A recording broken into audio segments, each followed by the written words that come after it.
Curious and bold, getting facts from the shadows. That's what it is. Now, as the city wakes and secrets stir, a bright new voice shines. The People's Breakfast. Your morning, your voice, your journey. Good morning. Good morning, my neighbor. Welcome to the home of hard truths and bold insights, Radio Generation. Karibu tena sana. This is Radio Generation on 88.8 FM in Nairobi, 90.7 FM in Mombasa. How are you doing? We are internationally recognized on radiogeneration.co.ke. Well, I do hope your morning is fantastic, and today being the 3rd day of December 2025, I think it has started to dawn on me that indeed we are coming to the end of the year. It's not like I didn't know. It's not like I wasn't expecting it, but I think reality has started dawning on me like cold water. You know, when you drop into that shower, then you open that cold tap, and then that cold freezing water just drops on you, and you finally realize, by the way, I gotta take a shower. Well, this is me as far as the 3rd day of December is concerned, and I'm glad, I'm happy that we have come to the end of the year, because that means that a new beginning is coming up. So if you had any resolutions that you were hoping to finish, guess what? You have exactly 28 days to do that. So if you're planning to get married, this is a day. You've got very few Saturdays left, and you need to organize yourself. If you had planned to lose weight, well, you have 28 days to go, to hit that target weight. If you are planning to what are those resolutions you actually make? Let me think. Let me see. Yeah. If you had planned to open a business, I don't know what kind of business you can open in December, because a lot of people are going to shags, unless, of course, you open up a transport business to take people to their shags. Well, that would actually be a good idea at this particular time of the year. What else? What kind of resolutions do you guys make? To save money, to go to a destination. Which destinations are currently available right now? You can drive yourself to the coast. You can drive yourself to Kakamega. But flying out of the country, it's kind of gonna be expensive at this time of the year, because, well, it's the holiday season, and everybody, and I mean everybody, is heading towards that direction. So it's the end of the year. Your resolutions notwithstanding, at the end of the day, as long as you're alive and well, that is what matters. City Muka, a very good morning to you. How are you doing? At the end of the day, why are you sounding like Trump? At the end of the day, your New Year's resolutions. No, I was just telling Kenyans that if you, or rather our listeners, because I'm certain we have people listening outside Kenya, I was telling them that if you had New Year resolutions for 2025 and you haven't accomplished them, you have 28 days to do that. If you had planned to get married this year na haujaolewa, kaka dada, uko na siku 28 kufanya hivyo. If you wanted to start a new business, 28 days. If you wanted to apologize to someone, literally time is running out. So this is it, man. How is it time running out? If your resolution for 2025 was to do that or do those things, you have 28 days. Revise the resolution. So if you were to apologize to someone, you can apologize next year. Apologies, Apologies, you're spot on. Yeah. You apologize as quickly and as soon as you possibly can. Exactly. Yes, kama ni kuomba msamaha, nenda uombe msamaha. Haraka iwezekanavyo. Naam. Yes. Na kama ni kuambia mtu unampenda, wakati ndio huu. Mbona umefikiria hiyo, City? Because you need to think very carefully. Yes, about how you feel. Yeah. Because once the words are out, you have no control about how they're received. But you see, by the time you're planning to tell this particular person that you love them, let's picture this woman called Susan, and you want to tell Susan that you love her, and you've been thinking about this for a couple of days, months, weeks. I hope your wife is called Susan. We are being hypothetical here. Yes, and so am I, because she will not be hypothetical when she hears Susan's name. But go on, it's you who's mentioned Susan. Yeah, but now you see, you've planted this idea into her head. No, I haven't planted it into her head. But anyway, Susan. So, hypothetical Susan. AI Susan. Yes, and it's not me who wants to tell Susan that I love her. I'm just saying, let's say there's this lady called Susan. And let's say there's a friend of yours. Who knows this? She's not my friend. No, not Susan. There's a friend of yours who has a lady she knows called Susan. City, you're complicating my story. I am, actually. It's very deliberate, but I'll stop complicating it and let you tell the story the way you want to tell it. Yes. So there's this lady called Susan. Yes. And someone, let's let's assume this person is called Peter, wants to tell Susan that anampenda na amekuwa akimwangalia for a while. Anamwangalia tu. Anamwangalianga anaona na maybe hata wameongea. Maybe these are church friends, maybe they are work friends. Labda wako kwa kwaya. Wako choir. Maybe it's the shopkeeper. The point is Susan is there. Susan yuko. And Peter is here. Peter yuko hapa. And Peter wants to let Susan know that ya kwamba yeye akimwona roho inadunda. His heart throb. Exactly. Ndio. So aenda amwambie kwa sababu Susan huwezi jua this Christmas Susan might just meet someone who will be chap and tell her immediately. Exactly. Na Peter atakuwa amebaki kwa mataa. Alafu anza kusema one hiki kimsaki kimechukua Susan wangu. Hajachukua Susan wako. Wewe ndio umechelewa. Na hata Susan wako kwanza. Alikuwa hata hana habari. Bas. So mpashe habari. Alright. Nenda kamwambie Susan. Sorry.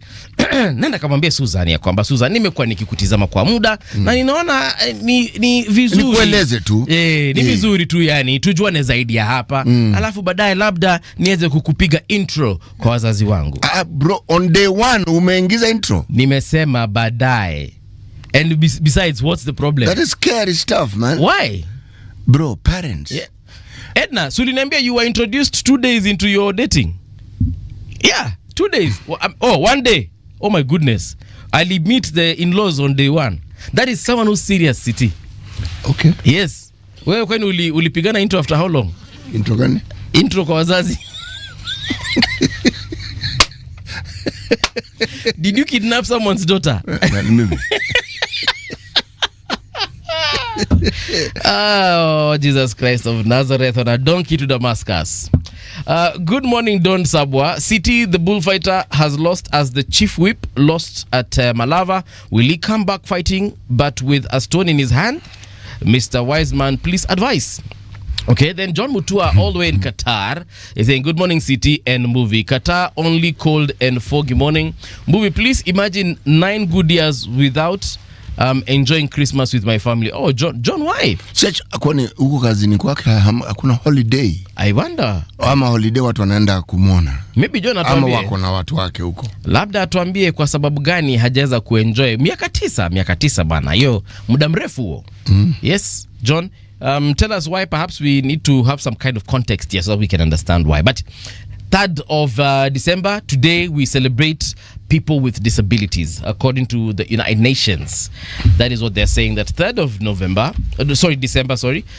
is the International Day of Persons with Disabilities. And therefore, we recognize these brothers and sisters of ours. You know, I like the fact that nowadays buildings have got this regulation whereby you need to install certain amenities for these people. You need to, for example, ramps, very important. Special toilets for them, very important. I also go to several clubs and I see that these establishments have got these amenities for these folks. And I'm actually very happy that they are able to have easier time and accessibility to access what everyone else accesses. It's good stuff. It's very good stuff. It's very, very good stuff. So leo ni siku yao. Leo ni siku yao. Yeah. Sinsawa hivyo basi. Naam. All right. Leo unatupatia methali kutoka sehemu gani, mapande gani? Pale. Aha. Republic of the Burundi. All right. Sawa. Kule Gitega kule. Basi wanasema hiyo imeingia mwanafunzi. Nitaenda kufloss nayo ushago, ngoja tu.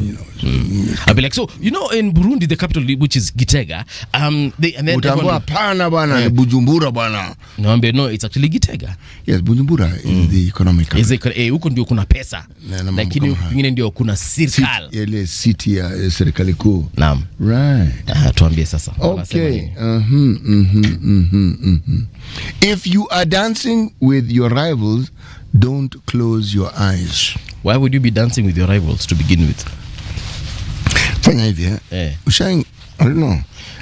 Picture a time when you were young. But when you were young and in secondary school, did you people have something called a school dance?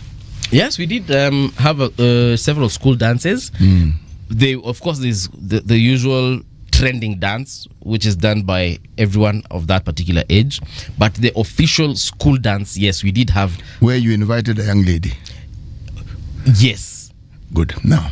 Yes. All right. Now, remember we're talking earlier about Susan and Peter. Yes. Okay? Let's say Susan is at this establishment where music is played and it is hoped people will dance to it. Yes. All right? And she's on the dance floor dancing with a lady friend of hers, who for purposes of our discussion we'll call Anne. Okay. All right? And so somebody goes, as you're walking towards them, because you want to dance, somebody gets there before you and starts dancing. Yes. But being the bullish man you are not to be deterred. So you proceed forth and you also start dancing. Are you going to be dancing there with your eyes closed? Maybe. You're going to be watching this fellow very carefully as you dance. Okay. Move zake. Amebadilisha move, hata unabadilisha move. Ndio uoneshane pia wewe uko versatile. Hata wewe mazee uko na steps. Uko flexible. Yes, exactly. Okay. Akishika kichwa unashika kiuno. Yes, that sort of thing. Sisi unajua wakati wetu tulikuwa na dance moves zinajulikana kama helicopter. Sijui kama unatambua helicopter. Helicopter, yes. Helicopter ulikuwa na dance ukiweka mikono hivi, ukienda side by side. I have seen people doing that. It's actually quite interesting to observe. Yes. Shoulders unazitengeneza na certain way, mikono unaziweka hivi ni kama unataka kufanya press ups but kwa hewa, alafu unasimama kidete, alafu unasonga kama helicopter, unajua ni unaenda left right and center nini. That's a very nice move. Alafu kidogo unaweza rudi nyuma. Yes, I've seen that one. Unaweza enda mbele. But I thought people stopped dancing that way. My generation we're still dancing. Actually, if I want to spot a millennial in a club, I just see how they're dancing and I'm like, Yeah, then we had another one called Mosquito, then we had a Kadunga. Oh, that's the one where you move your hand as though yes, there's an infirmity you coil your hand like a cobra. You ndio ilikuwa Kadunga. The other animal that does that is an ostrich. Ostrich pia yes. Then we also had a slide, yes. Slide. Similar to what you guys used to dance. Do they. That was twist, chief. Twist. Now, I was trying to remember the name. So, slide it ilikuanga you move one leg, you slide it, and then you anchor it to the ground, and then you slide the other one, and then of course you move forward, you move backwards, you move sideways. And when dancing this thing, you would wish that the floor wasn't very slippery. Is that not so? Yes, it would help, isn't it? Because if you slip and fall, then not only is it embarrassing, but you can actually break a leg. Yeah, you could, but I was more focused on the amusement factor. But yes, you're right. Yeah. And ladies used to love the best dancer who could do the best helicopter, the best mosquito, the best kadunga, the best slide. Kadunga. Na kwanza sasa ilikuwa inategemea because it depends on what you're wearing. If you're wearing something like a blazer, a coat, there's a way you can just move with it and use it to accentuate your dance moves. And I'm telling you, ladies used to die for that thing, man. It was awesome. Ni mbona umekewa crown? I don't know what I've won. Yeah. But that production team establishment have imagination. There was a competition that I wasn't aware of, and this piece of paper that has been fashioned and put on my head is supposed to be a winning crown. Perhaps we could ask them what it is that I have won. Yeah, they have written quite clearly. Winner. Edna, what has this fellow won?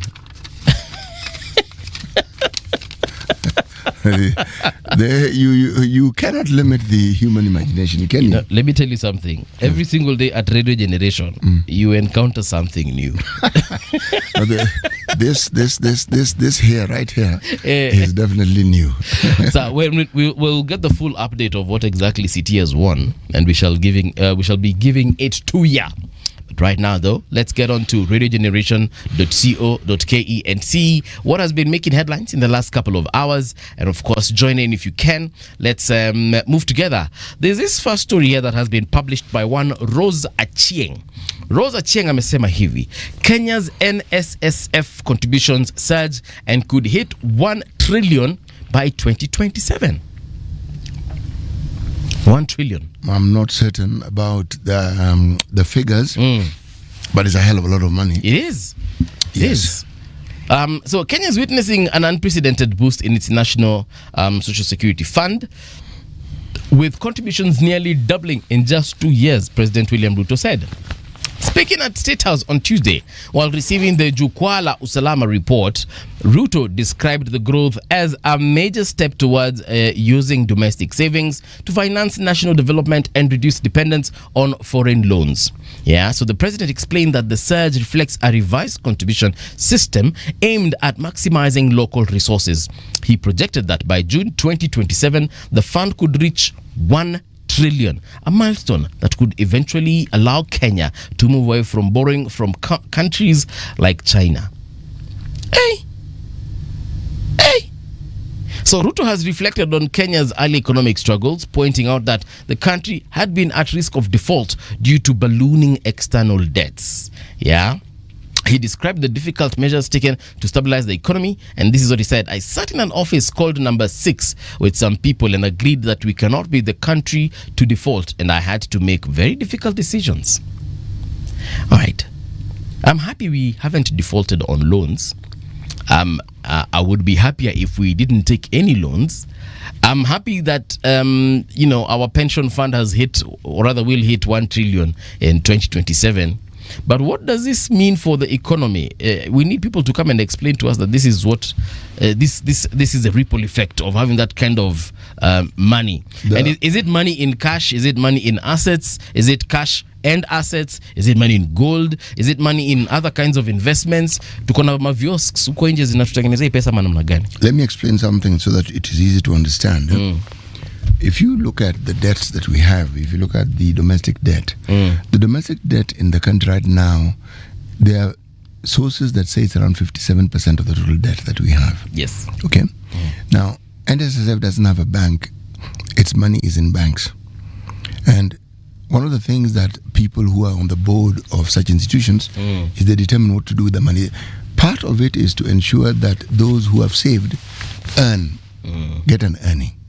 So once upon a time, what they used to do was put up buildings with this money. Yes. But now they trade with it. Okay. Stocks, forex. Yes.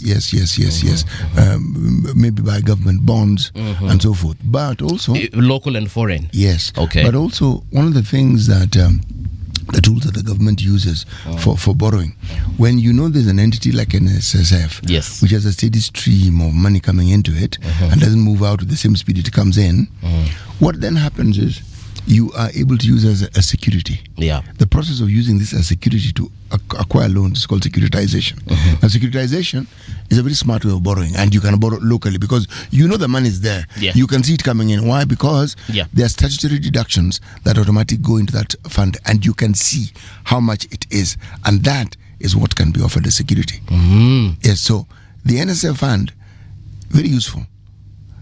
Very, very useful when it comes to ensuring that we can get to a point where we can stand on our own 2 feet and borrow locally.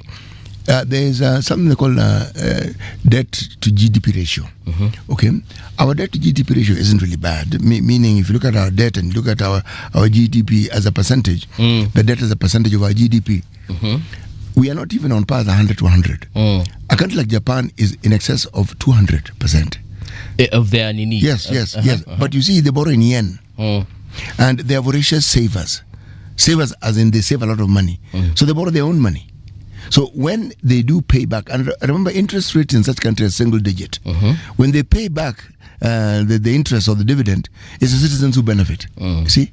So citizens have no problem with that money being utilized for in institutions and industry that eventually make money, because they also still end up making money. Yeah. And if you look at countries like those, it would not be false if you say those are rich countries.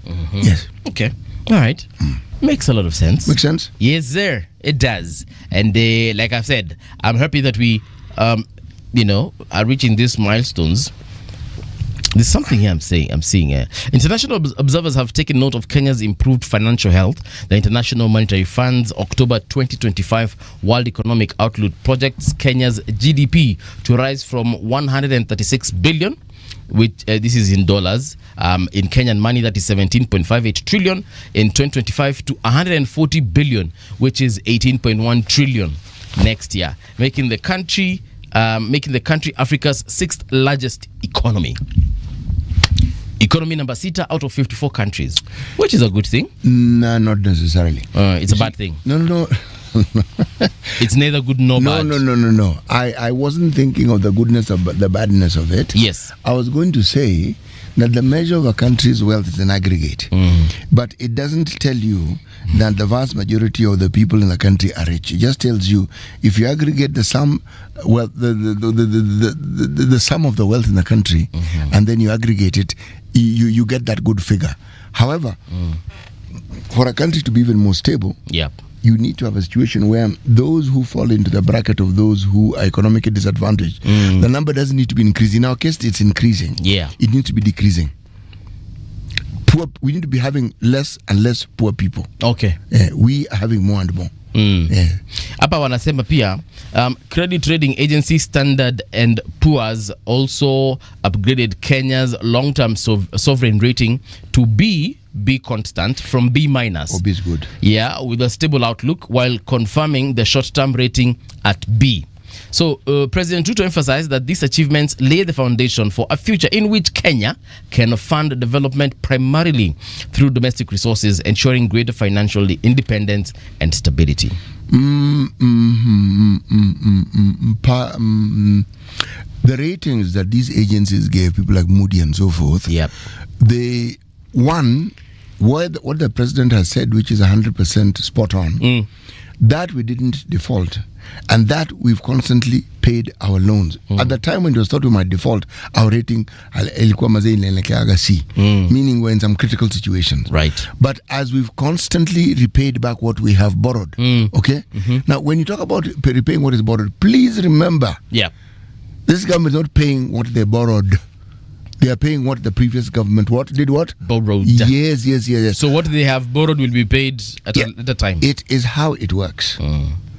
There are some debts which you borrowed for 30 years, which means you need to go back to even the Moi era to look at that debt. I'm simply trying to explain that every government has the burden of paying debts that were taken on behalf of the country by a previous government. Right? Now, if you have the sort of debt that this government is called the Ruto government inherited from the Uhuru government, it's daunting. It's daunting because it takes a massive chunk. I mean, I get what you mean, and even these credit ratings, as we move from B to B minus, from B minus to B, perhaps and one day to B plus, C and A. To Kwe Alliance High School to atuanze kugonga ma A. But this is the thing, for a very long time we have been considered a third world. We are a third world country. Which in some quarters that is actually derogatory. Yes. Sasa tutaacha kuitwa third world very soon, tukiendelea na hivi, na President Ruto alisema tutakuwa Singapore. So do remember yesterday I broke it down for you. I need not repeat myself. I personally I understand why we look at Singapore and look at the example, but I told you, if you look at Singapore, right? The population of Singapore is 4 times the population of Mombasa. I actually understand the circumstances that the size Singapore. Of Singapore, 4 times the size of Mombasa town. All right. In terms of cities that are populous, we think of the population of 6 million. Man, there are cities with 26 million, 30 million, 33 million, 36 million in a city. Okay, it's a city state. So when we compare with Singapore, it is good. But if we were to be accurate, let's look at Nairobi, for instance, and compare. Can Nairobi become like Singapore? That, in my opinion, would be a better comparison. Yes. Okay. All right. If you want to read more stories on President Ruto, there's one here about him ordering nationwide expansion of anti-narcotics unit. Then there's another one of him leaving for Washington, D.C. to witness the DRC and Rwanda peace deal signing. That you'll find on the website. What I'm interested in is this story about President Samia Suluhu. Samia Suluhu defends post-election crackdown and blames foreign influence. Of course, she would, wouldn't she? So it's foreigners who came and shot Tanzanians. I've realized that Tanzania is following the script Kenya had last year, as far as because you remember during the very first maandamano, ilisemekana that there was foreign influence. Even some NGOs were mentioned, and then there was some uproar. Then your story Keisha. Then you remember there was also the other narrative of someone is trying to overthrow the government. This is the same thing President Samia is doing. There are people whose job it is to steer the madding crowd away from certain realities. Call it propaganda, call it blogging, whatever name you want to give it. But it is appropriate for the state to fight for its life. Of course. And to find a way of fighting for its life, because it can be calamitous if they did not. Okay? But again, they may admit that certain things were wrong. Not now. Right now, it would be catastrophic. Because believe me, they are more or less at their weakest point right now. There are certain things that they feel need to be said, but sometimes I wonder, have they even apologized? Well, can I just read what they've said? Tanzania's president defended her government's response to violent protests following the October elections, insisting that the actions taken were crucial to prevent a threat she described as an attempted coup.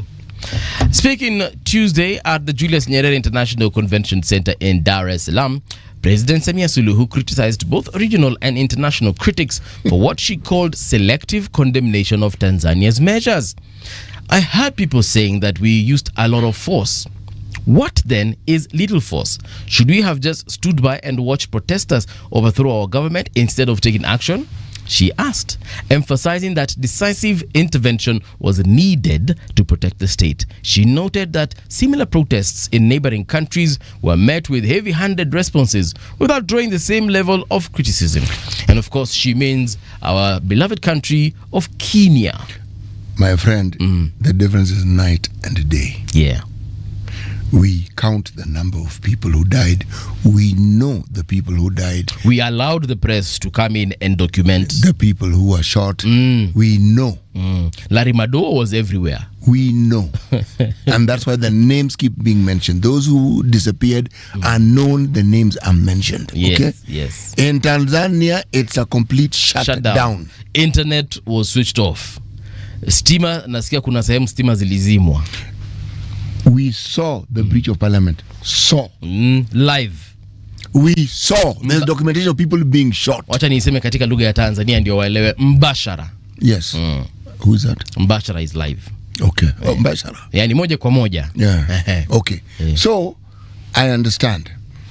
This isn't the time for one to be overcritical of our neighborhood presidency. An apology normally goes a long way. It starts the conversation towards the restoration of peace and understanding. It has happened, okay? No reverse gear can be engaged now. Yes. Okay? It is possible that there were influences from our country. But to even remotely suggest that there were Kenyans who went to Tanzania to overthrow the government, that's stretching it. And forget even stretching it a bit. I just want to draw parallels between what happened here and what happened there. Number one, huko hiyo yao ilikuanga ni election. Yetu ilikuanga tu ni finance bill watu walikuwa wanapinga. Kwa ufupi. Kwa ufupi.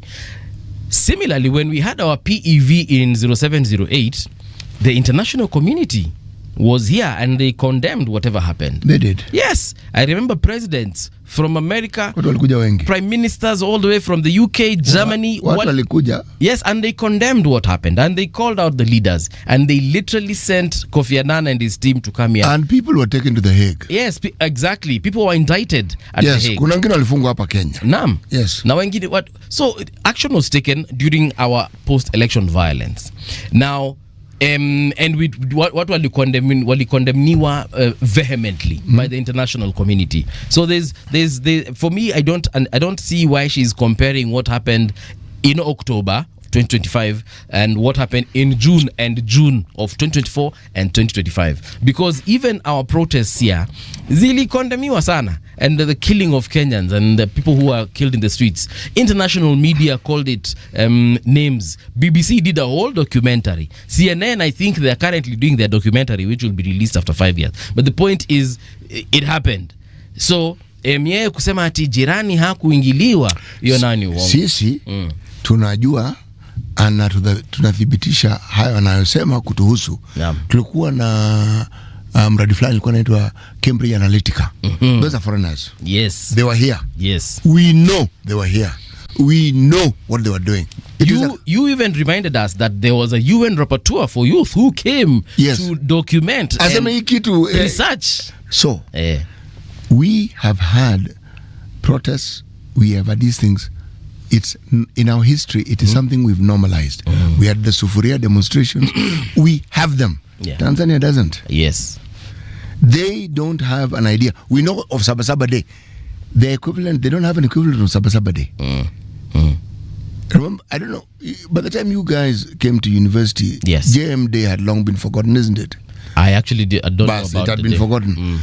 The university timetable had to be changed because JM Day, the day JM was killed, tend to fall around the time when we're supposed to do exams. Yes. I know how it is, university and exams, and so people would protest.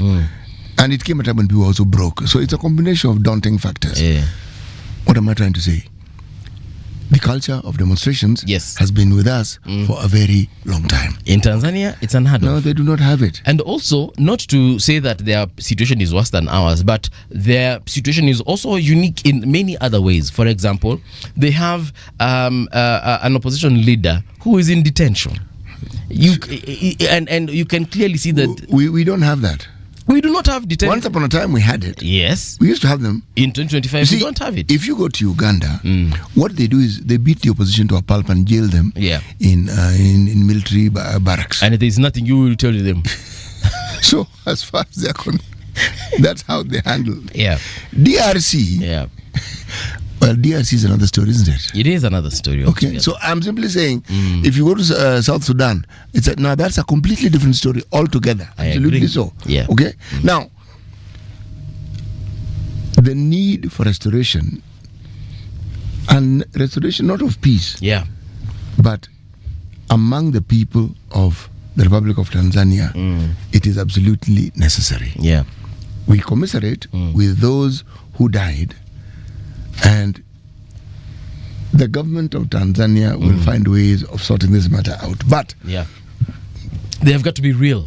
I fully and perfectly understand their response and why it is they feel. When something that has never happened before happens, there's a tendency to think that somebody must have influenced them, because we haven't done it. Isn't us. So where did this thing actually come from? But for me, where I am just clapping for them is the fact that they just took the Kenyan script, copy and paste.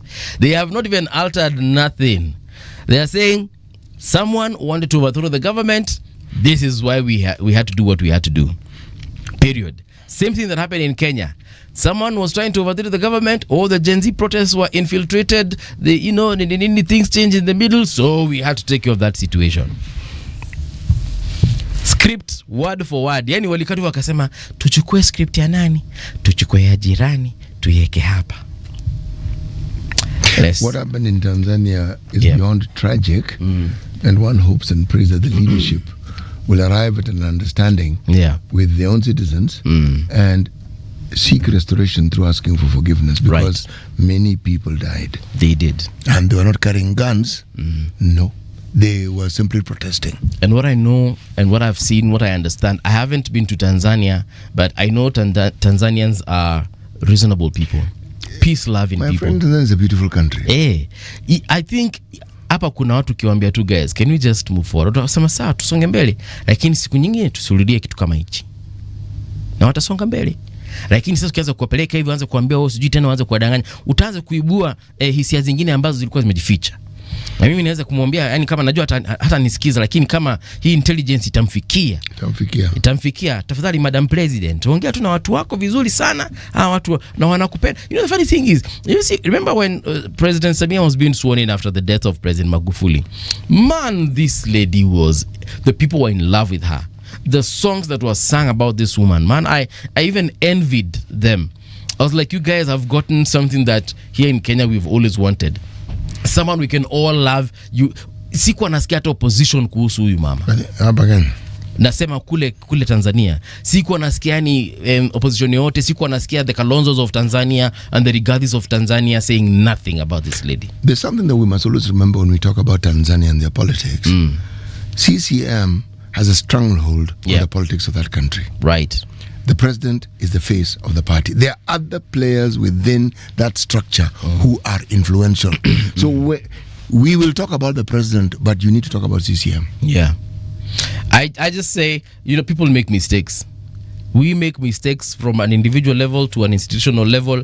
It doesn't take much to say, I'm sorry. Can we find a way forward? And I'm sure you will find a way forward. Whether you have to compensate victims, whether you will have to, shake hands with the opposition, but something has got to give. Can we do the traffic? Yes, we can. Traffic.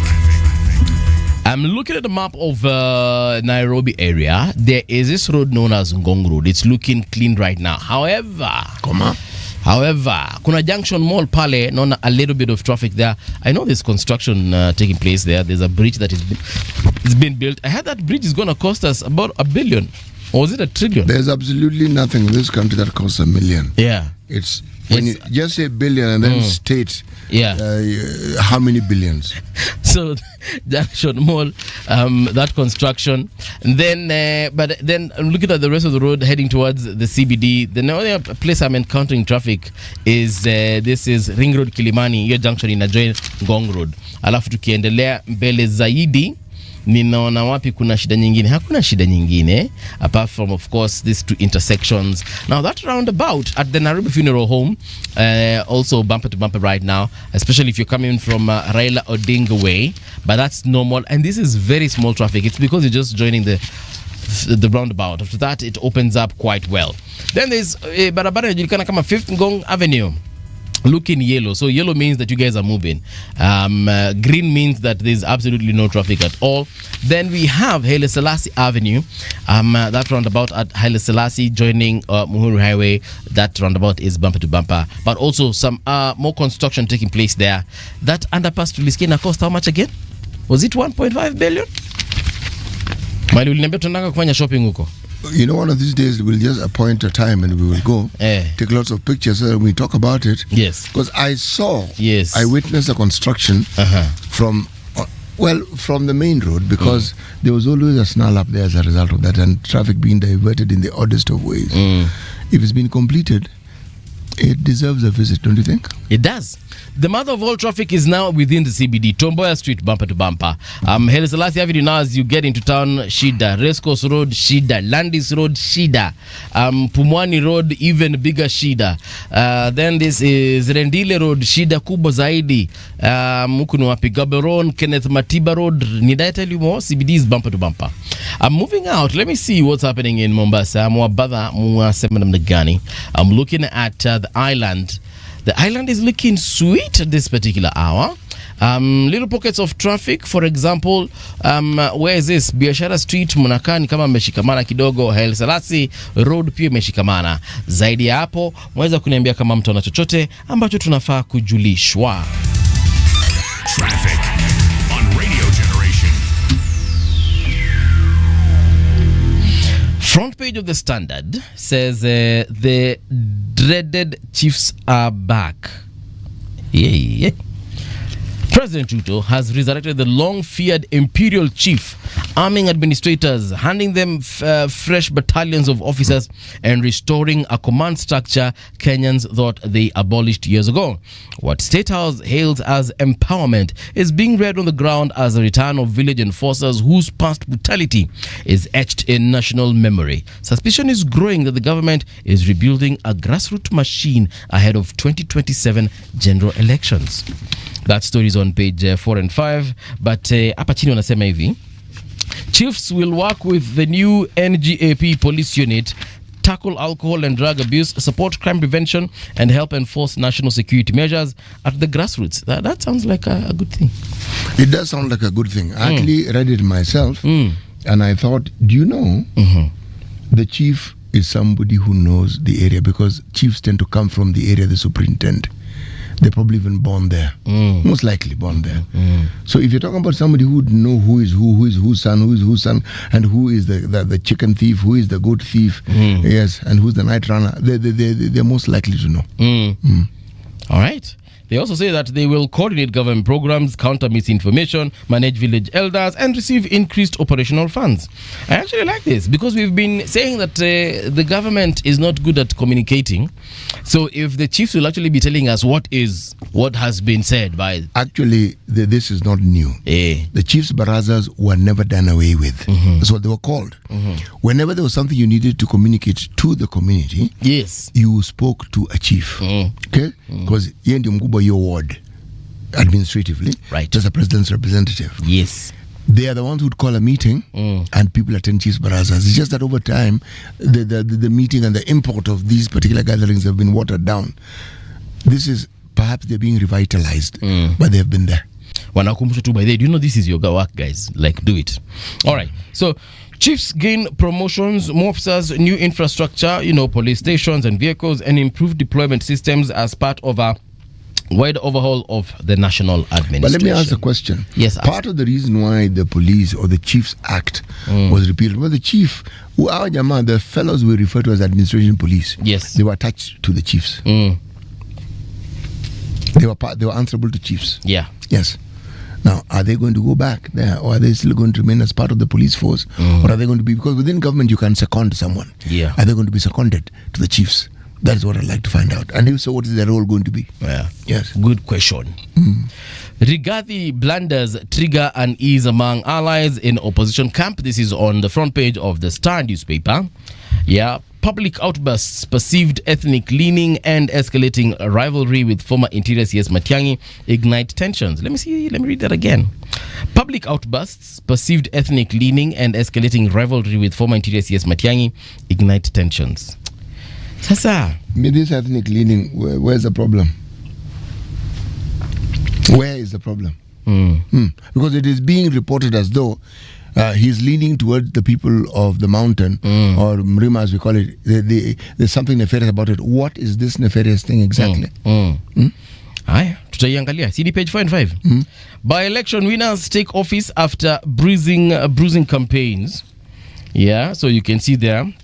President William Ruto congratulates new Mbere North MP Leo Amudhende at State House, Nairobi yesterday. Newly elected Baringo Senator Vincent Chemitei, Ugunja MP Moses Omondi, Banisa MP Ahmed Hassan, and then we have Kasipul MP Boyd Were, and Malava MP David Ndakwa are sworn in at Parliament buildings yesterday.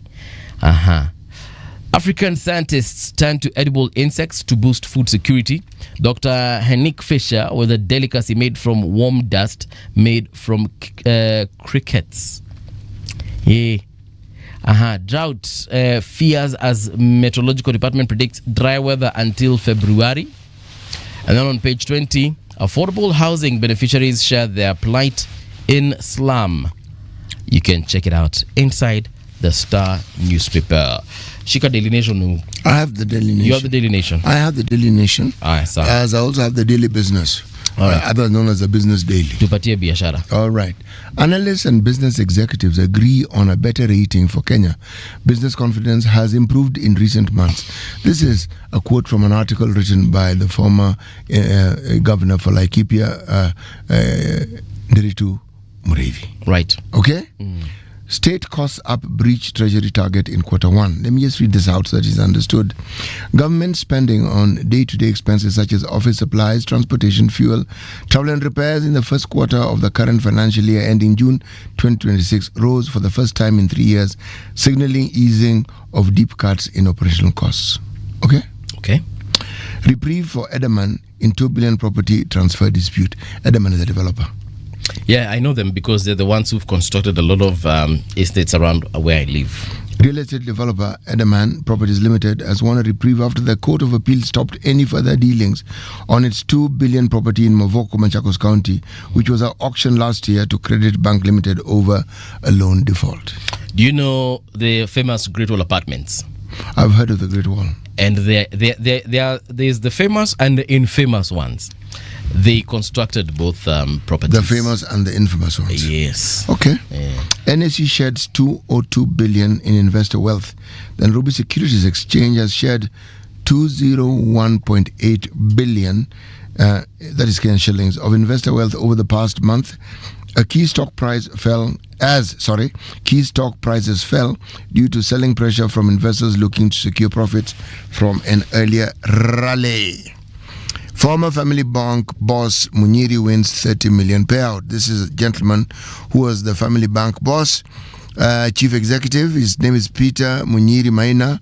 He was awarded 30.6 million by the Court of Appeal in the form of gratuity payment following a protracted legal battle with his former employer, though he had sought a larger amount payout of 57 million. Okay. Cusco in housing loans firm Rao amid 1.7 billion fraud probe.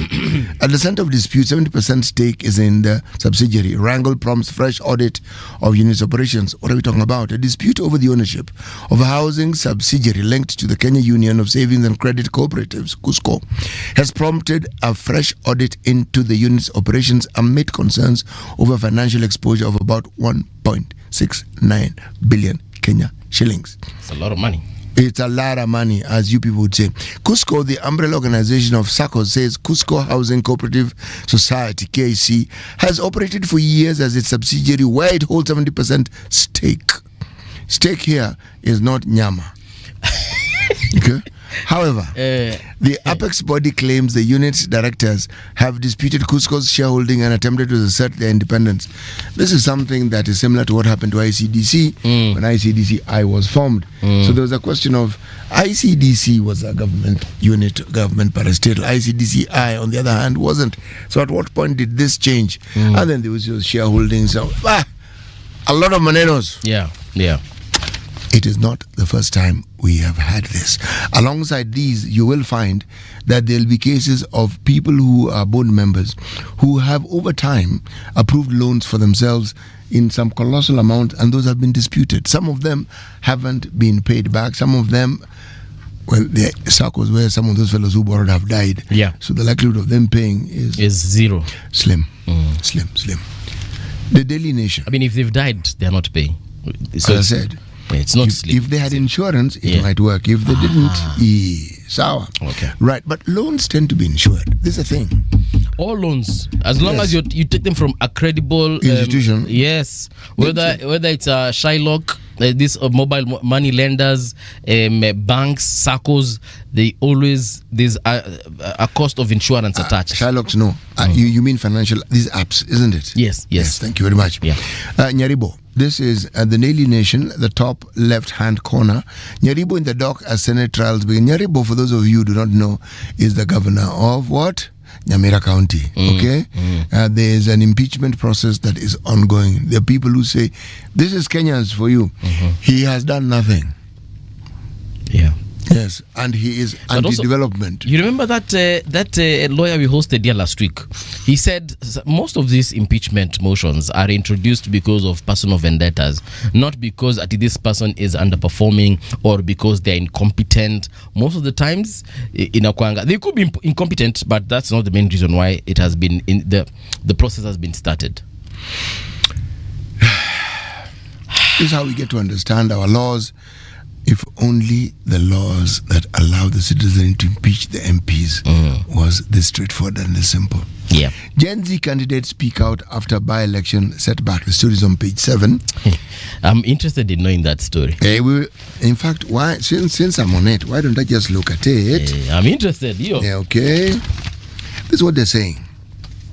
Some use borders or trekked during campaigns, walking into homes whose owners had gone to other rallies. Okay? Gen Z hopeful face brutal truth of politics qua ground. All right? There's a picture here. Yep. There is Jasmine Aoko, who came 9th in Kasipul, which means there were 9 people who were contending. Yeah. There's Pascal Wayuwa, candidate in Chewani. And then there's Zena Halua, candidate in Chewani. Where on earth is Chewani?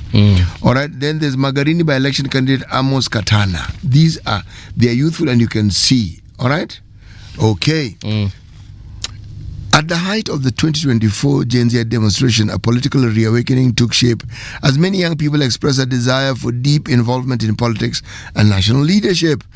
Since then, some of the movement's frontline voices have joined political parties in various roles, while others have taken the step of pursuing effective office. For many of those who contested the November 27th by-elections, however, the experience was a brutal encounter with Kenya's realities, where poverty buys votes, elders shape destinies, passions is diminished as naivety and clean politics stand no chance without money. Okay. Once you auction democracy to the highest bidder, it becomes difficult for citizens to be heard or to get development. My mission is to bring change. This is, they are quoting a gentleman called Amos Katana, Magarini candidate. Yeah. This is a worthwhile debate. There's a guest we're going to have here at the 9 a.m. hour. Yes. I'd like us to ask this question. Okay. Is there room in this country for anyone to campaign on issues purely without money being poured, and is it possible for them to be heard? Okay. I actually think it is possible. I think it's hard work, but it's possible. It's possible. Yes, there's a gentleman called Mr. Fazul Mohammed, the PSRE chief executive. Fake degree haunts ex-NGO board boss Fazul afresh. The Ethics and Anti-Corruption Commission has for a second time been asked to investigate former Private Securities Regulatory Authority Director General Fazul Mohammed over alleged forgery of a Bachelor's of Science degree.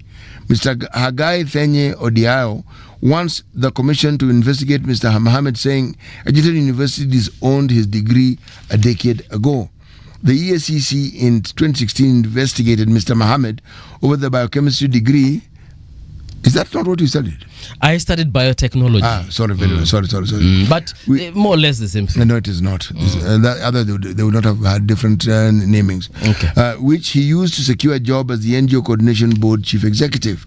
The investigation stalled after the said forged degree went missing from Mohammed's personal file. Mr. Mohammed did not respond to calls to his known mobile number. He also did not respond to text and WhatsApp messages on the degree. Okay, so the story goes on, but wamesema ni university gani alisomea? Egerton. Okay. Wanasema hivyo, there was a degree certificate that indicated alisoma Egerton University. Na Egerton said, "Sisi hapana tambua. Pana jua yeye. Hiyo degree yeye hapa pana yeye." Bang in the middle of the paper, gangland hotspots. It looks like we are back to the days when we had gangs, and gangs galore. Ruthless gangs are waging reign in the terror across the country, characterized by political violence, kidnapping, and murders, according to an Interior Ministry report. It reveals Nairobi alone has 130 criminal groupings deployed in bloody confrontation, like was the case in the recent mini polls. Stories on page 2 and 3. Bungoma, Trans Nzoia, Murang'a, Kakamega, Nakuru, Machakos, Kilifi, Mombasa. Yes. Mungiki and Gaza in Machakos. Ndio, Mungiki and Gaza. So those are your gangs. Or are they gangs? But we, in Ukambani, as we don't know Mungiki. Mungiki hiyo hapana tambua. Gaza unanjua wanaani watu wanatumianga hizi miandarati. Lakini Mungiki I don't know, but anyway. Mombasa, MRC, Panga Boys, Team Mashamba, Mawaz. What are these Mawaz? How am I supposed to know, man? I'm just reading what is written here. And then in Kwale we also have Panga Boys. I would take it seriously because when you hear people be referred to Panga Boys for a reason. Nairobi over 130 gangs including Mungiki. Yeah. Busia, Jeshi Jinga. Okay, I know you're going to start laughing. So let me just confirm to you. This is a Western Kenya gang. They are in Busia, Kakamega also they have Jeshi Jinga. In Trans Nzoia they also have Jeshi Jinga. No, in Bungoma they also have Jeshi Jinga. I actually hadn't noticed this. Work on a branch. And then they also have another one called Kapenguria 6. Yes. Surely. And Kapenguria 6 is in Busia, Kakamega, Trans Nzoia and Bungoma. Okay. Anyway. And then they also have another one called Usiku Sako. They're also in all those counties. Usiku Sako was actually the name of... It was a very respectable name of people who operate in the night time. Prostitutes. Sex workers. Sex workers, Thank yes. you so much. Wait, we can't call them prostitutes. Sex workers. It's work. Okay. Yes. All right. So sex workers, do they collect tax? Do they pay tax? Sorry. Yes. Indirectly, yeah. So when they purchase their clothes, their food, okay, fine, I get it. And tools of the trade also. Yeah, sure. So anyway, Usiku Sako was a good name for people, even people in the night shift. All right, in case you think that is the end of that, so there's brothers M23. They are also found in the same places, Bungoma, Trans Nzoia, Kakamega, and Busia. So Busia, Kakamega, Trans Nzoia, and Bungoma have the same gangs. They are branches. So meaning it's an outfit that is well established. By the time you have branches, you're to be taken seriously. Yeah. But if you have branches, my guy, that this one is, first of all, let me just say that I didn't know that these people exist. MRC, I thought it was disbanded over a decade ago. By whom? During the time when we were talking about Mombasa, Kenya. That was not M23. That was MRC. That's what I'm saying. MRC. I thought it was disbanded many years ago. See, no. MRC was Mombasa Republican Council. They went quiet. Yes. So, but now they formed into a gang. They were always there, just quiet. Now it's a gang calling itself that. Aya, Panga boys, I'm assuming wanatembea with crude weapons. Panga sana. Team mashamba. Sasa wanataka watu kwa mashamba zao ama namna gani? Ama wanatembea, ni watu wa jembe hawa. Mimi sijui bwana. Alafu sasa mawars. Do you remember that we did have gangs in Kwale specifically? Remember during an election period they even went and torched a police station, killed people. You remember that one? Where? Come again? Which country? At the coast. Yes. You remember? I remember. Kayabombo. Remember that one? Kayabombo nakumbuka. Wakumbuka hizo. Naam. Okay. The operations that followed thereafter by the General Service Unit. Yes. A very tame name. If you know what those fellows are capable of, you would just continue to call them General Service Unit. Okay. Previously there was a unit. Yes. We used to refer to as Fanya Fujo Uone. FFU. Yeah, in Kenya they are called the riot police, not police who call riot. So you get the impression they cause riots. They call they are the rioters. I should not be laughing, but the gangs are back. If you notice, these are hotspots. It doesn't mean that other places don't have gangs. Yes, but these are hotspots. Now remember, there are areas that have militia toned down specifically. Yes, one doesn't hear much of them. Toned completely. One of the things that has been found to work in places where there are gangs of this nature, many of these gangs don't perpetrate violence for the purpose of perpetrating violence. Yes. In the 60s and 70s, gangs were just gangs, people showing might and trying to show that they're tough. But many of these gangs are commercial entities. They are nearly guns for hire. Yes, they are guns for hire. And so it depends on your peculiarity or your choice of misdeed. There's something that Mheshimiwa Elachi said here 2 days ago. And I don't think people understand the gravity of that statement. When she said, there are places where that she was talking about Dandora. You have got to seek permission. Yes. Even her as a Mheshimiwa, she has got to seek permission. Inafika mali hata polisi wenyewe wako na bunduki pale hawaezi enda. Hata ukiwaambia nipeleke hivi tuende to give me protection. Police will not take you. They are like, have you talked to so and so that we can go? We'll go with you for sure, but can you just talk to City? City okays it, we will go together. My goodness, it's crazy. On page 6, before we come to the end of this particular hour, opposition plans court battle over Mbere Malava.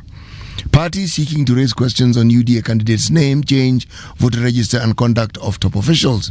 The results of the Mbere North and Malaba by-elections, where President William Ruto's United Democratic Alliance narrowly defeated the United Opposition, are now headed to court. So we said this was going to happen? Indeed we did. And it is happening. Yes. Before we close the hour, acha salamu ziwafikie Marit anasema, good morning kings and queens, jam session tungeenda na vest ya white, disco lights inafanya glowing, them days za F2 na Taurus uko Bosongo. Ulikuwa naenda F2 pia wewe? F2? Okay. Madhouse. Florida 2000. Madhouse. Madhouse, All right. Backyard aka BY. Alberto Kiviri anasema good morning people, CT and movie getting you clear from Mogadishu. This is Albert. Well, Albert, thank you so much. Festy Royals amepotea for a while. Karibu sana. Yesterday I realized Kenya's wealth, even South Africa, lags far behind. Our fertile soils, lakes, minerals, hot springs, varied climates, strong agriculture and strategic location all at once. I now understand why Ruto is wondering why we are not first world. I thought he was not okay. Yeah, we should be first world. Abokas pia mtu ambaye amepotea amerudi amesema now picture what has to happen to become even a second world country. I can only imagine.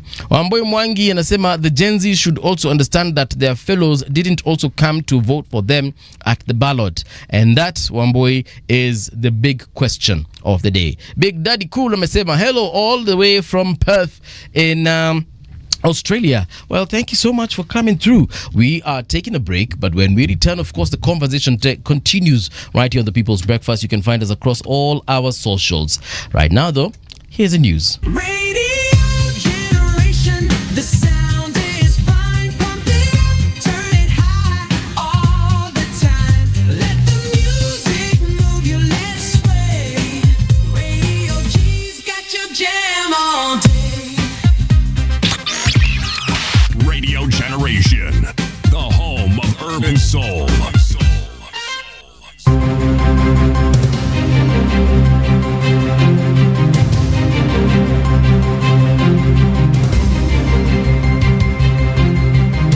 This is the Radio Generation News. Good morning, I'm Winnie Maganga. New details emerge at the Mombasa High Court on Tuesday in the murder trial of Pastor Paul Mackenzie and 30 co-accused.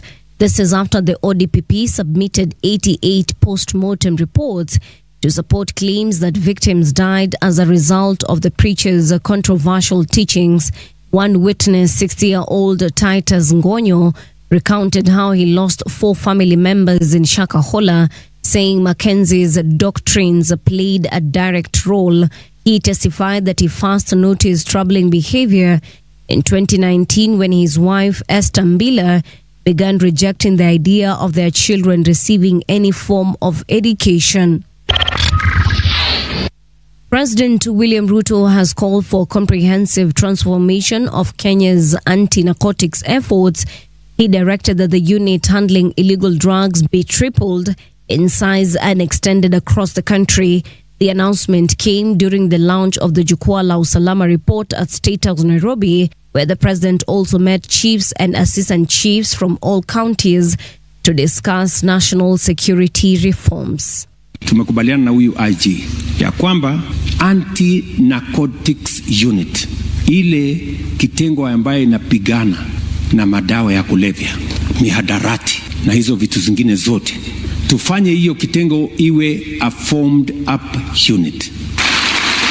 Tuongeze officers ambao wako katika hiyo kitengo. Saa hizi tuko na officers 160.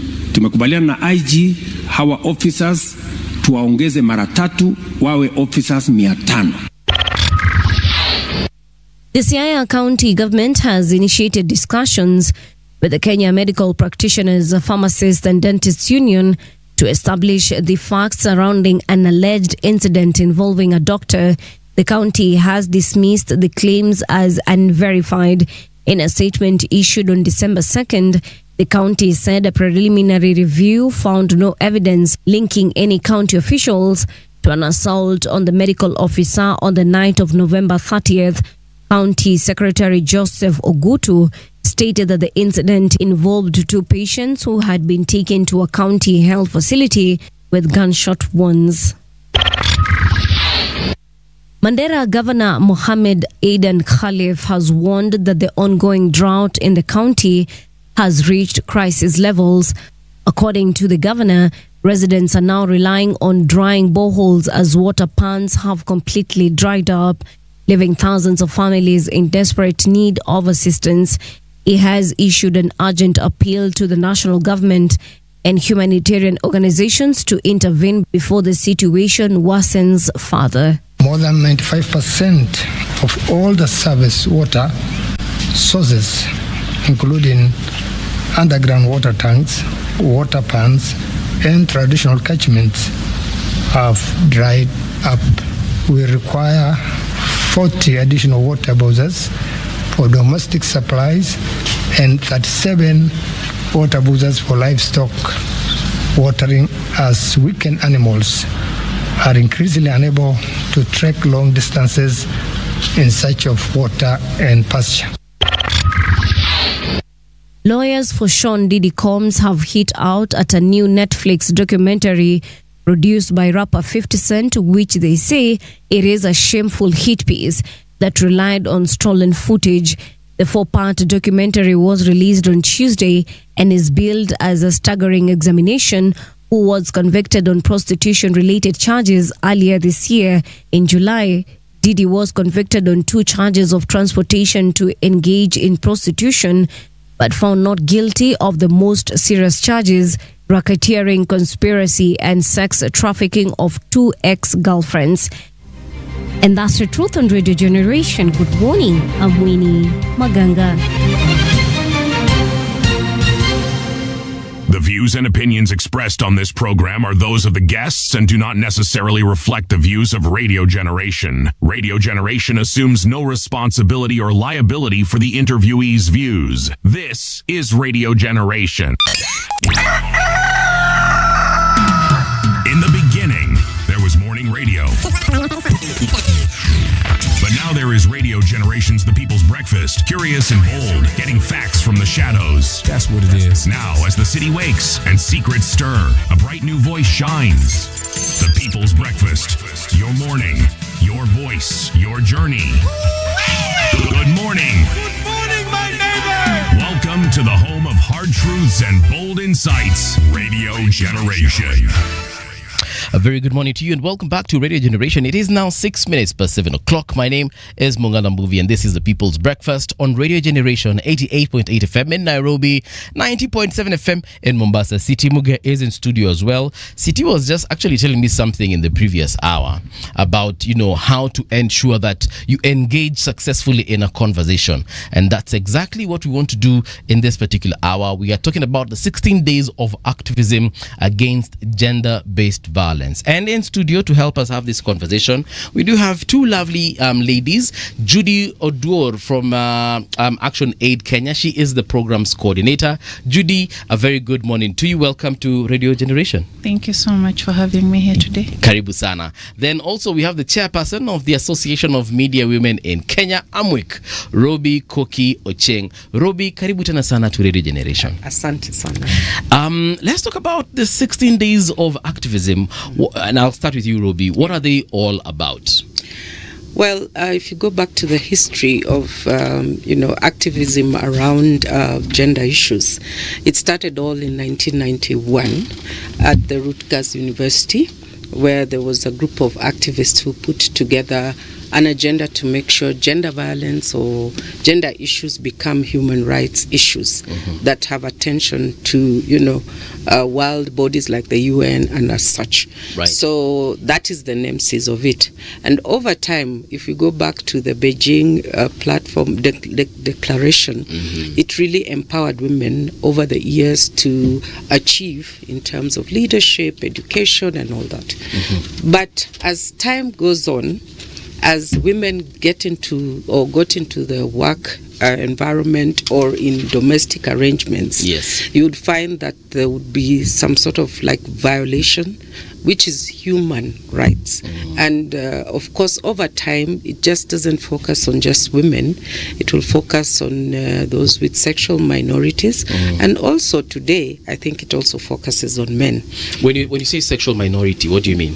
I mean those who are in the LGBTQ community. All right. Okay. Yeah. Understood. Yeah. Okay. So generally, the idea is to just make people realize or celebrate 10 days, 16 days. That's from 25th November on to 10th December, just to remember about, how humane we should be to each other and how to kind of not normalize violations either at the workplace, at home, or in the community. Yeah. And I found out nowadays that gender-based violence has become even broader than what we used to think back in the day, because it was just all about a husband against a wife, or a wife against a husband. Yeah. And of course, you've rightly mentioned also sexual minorities, but also there's this other issue of talks of this killing of women randomly in the street. What's the name? Femicide. Femicide. Thank you. That has now also been broadened and has been inculcated into this conversation on GBV. Yes. Wow. All right. Yeah. Judy, maybe from your perspective, you can let us know what are some of the things or issues your organization is working on currently in regards to this conversation? So for us as ActionAid Kenya, our main focus would be around issues women and girls. We like to say we are very unapologetic about taking sides with women and girls, because we understand that they're the most marginalized historically and even up to now in terms of issues, leadership, just like she said, issues of gender-based violence, issues of land rights and all that.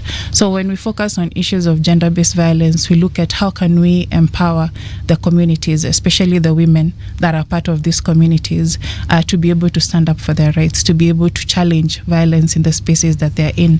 And this includes knowledge around rights, what rights are there, what frameworks are there that protect them from violence, what do they need to do in case a violence occurs. And it's not just like you've said, gender-based violence is quite broad. There's domestic violence, there's female genital mutilation, there's child abuse, which includes defilement and many other forms of violence in it. So looking at what are the channels of reporting that exist within your community. But if it's not within your community, then how do you strengthen those channels that are there? How do you work with the chiefs? How do you work with the police? How do you work with the nyumba kumis that are there? How do we strengthen these mechanisms that are put in the community to be able to protect the women and girls? But also beyond that, looking at what are the root causes and how do you address those root causes of violence? Is it issues of patriarchy? Is it what notion that communities have about women, and how can we change that? Is it about enhancing positive male masculinity, having male champions in communities that say, hey, women are also human beings, they need to be treated in a certain way. But also looking at many organizations, even within the national government in itself, they have channels of reporting, free services where you can just report, and then of course you're linked to various services. For ActionAid, you also have such a reporting system that is existing where communities can send a message. It's a free SMS platform where communities send just a simple word, help, to a number 21094, and then they are able to be linked to various services, legal, medical, psychosocial, just to name a few. Something that I've often wondered about, and I'm going to wonder aloud so that you can assist me. There's a term that we use very, very often, and we meaning Kenyans in general, and it's used in all manner of different fora. The term is empowerment. Within the context that we're now speaking of GB, how does empowerment manifest? How do you, the activities that are related to empowerment, they are usually stated very clearly, but how does it manifest? For instance, now I am sitting on this chair. If I put my hand across my chest, do I look empowered? Of course you do. So for me, the key word there is power. Yes. Yeah. So a lot of times in our society, there's a power imbalance.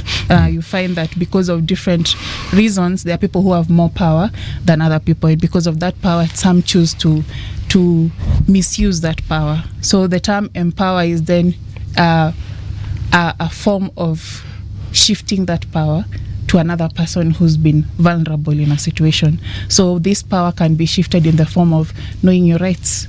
So you previously did not know that there's even a law around, protection against domestic violence, but suddenly you're aware of it, and therefore the next time you're violated, there's a law that can protect you. You've already given that person the power.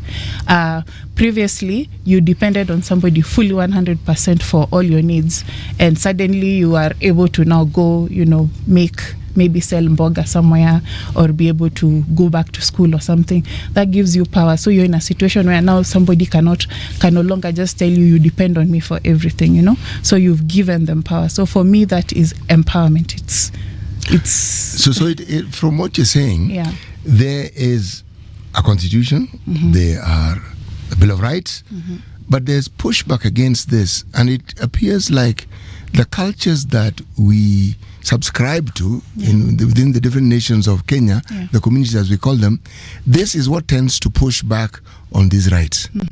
But the culture as it's represented now, are they really fair representations of the culture as it was, or is it the fast forward morphing of a culture where what had previously been there seems to have been forgotten and overtaken by other aspects? I'm going to explain what I mean. Yes. Culturally, the community I come from are called the Luo. Yes. People were polygamous, and when someone was polygamous, it also meant they were wealthy, because you needed to pay dowry for wives, and you couldn't pay for more than one wife if you didn't have the cows. Yes. So when you found somebody many wives, it means they also had, and every wife was allocated land. Children, the idea of child mortality and so forth played into it, but that was your agricultural strategy and livelihood plan. Yeah. So every woman had their piece of land, actually had, and it was known that is so and so's, just like they had their house and so forth. What am I saying? Within that same community, when there were issues that needed to be discussed, disputes resolved, women were part and parcel of that process, and they were also allowed to speak, just like the men were. So when I look at the history, that particular aspect, women were not considered to be inferior. In fact, the first wife had a role and had power that was clear, and was often even a reference point where the man of the home would say, you need to go and ask so and so. You need to. And the other wives also kowtowed and ensured that they followed that hierarchy. Now, this isn't a spiel for promoting polygamy. No. But it's okay to be polygamous. I think you get the but if you look at what you've said critically, you're talking about a man having to pay dowry. Yes. And in those days, it looked like an exchange. And in those days, did it look like an exchange? Yes, it did. It did look like an exchange. And it was transactional. It was transactional. And again, having many children then, like you said, is an agricultural strategy. Yes. Meaning that you'll have free labor. And a security strategy as well. You will have and also a wealth accumulation strategy if you had many daughters. Well, you see, it is So all it is still like a commodity. transactional, and women are commodified and children are commodified until maybe the men become men and the women, the girls are marriageable. So ideally, because the man was in that position to transact wealth, or to kind of put in strategies for wealth, if you'd like, he could probably take advantage of that and not fairly treat the women and children at any given time. So that ability to have choice, not to treat people fairly at any given time, and even to met out violations of whatever sort, may be they emotional, financial, and all, could just culminate to what we are saying. Actually, no, because remember, when I talked about dispute resolutions, it often meant that there had been some misunderstanding. Whether it was between the man and his wife and whatever, that issue would have been discussed within the community. There was a check and balance. There's a point I'm trying to make. Yes. The transactional description of this relationship is, in my opinion, a very Western concept, and it's a concept that actually misunderstands what that history was about and the relevance of that particular structure at the time. In the absence, now this is a topic I don't particularly like, but I'm going to get into it anyway. Colonization interfered with the natural process that would have occurred with the time for that particular culture to morph. Now that injection, good word, not interference, that injection is now what brings us to present day, because we're grappling with a culture that has been presented in a certain light, okay? And in fact, to understand it, look at the very concept of love. from a Western concept and how one ought to see it manifested.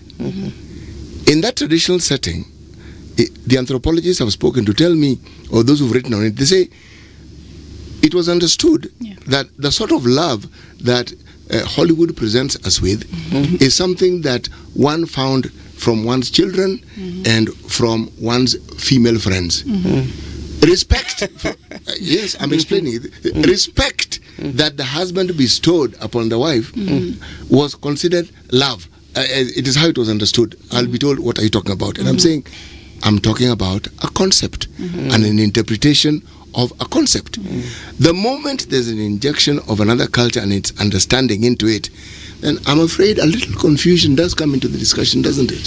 Not necessarily, because he has talked about past tense. All you've talked about is history.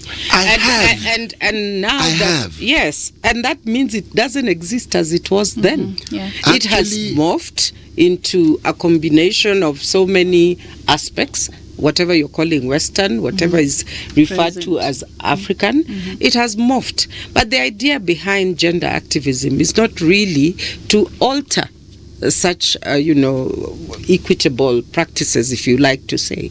It's more or less to make sure that within that setting, people are as humane as they possibly can be. I mean, without violating my psychology, without violating my physicality, without denying me access to resources, and without denying me, having me as free labor. I think those are the things that are coming out clearly in this. The very concept of paying for labor, don't you see?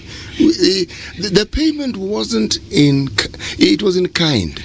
Why should it be in kind? Because the wealth was communal. Yes, but it isn't today. But what we're saying, I understand perfectly where we are. Yes, and I'm not trying to take us to the past. The reason why I'm bringing in the past is for a very simple reason. There is need to understand that these cultures that we once upon a time had and which have morphed into what we have had very many positive aspects about them, and at the time they served a purpose. That's all I'm saying. Nothing more, nothing less. We agree. And we agree. We are not here saying all forms of culture are bad.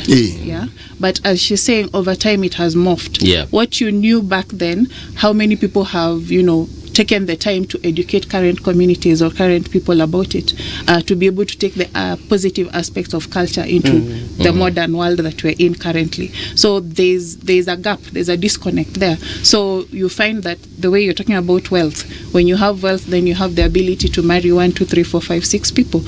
But even the 6 let's people put the ceiling on 10, shall we? All right, let's say 10 then.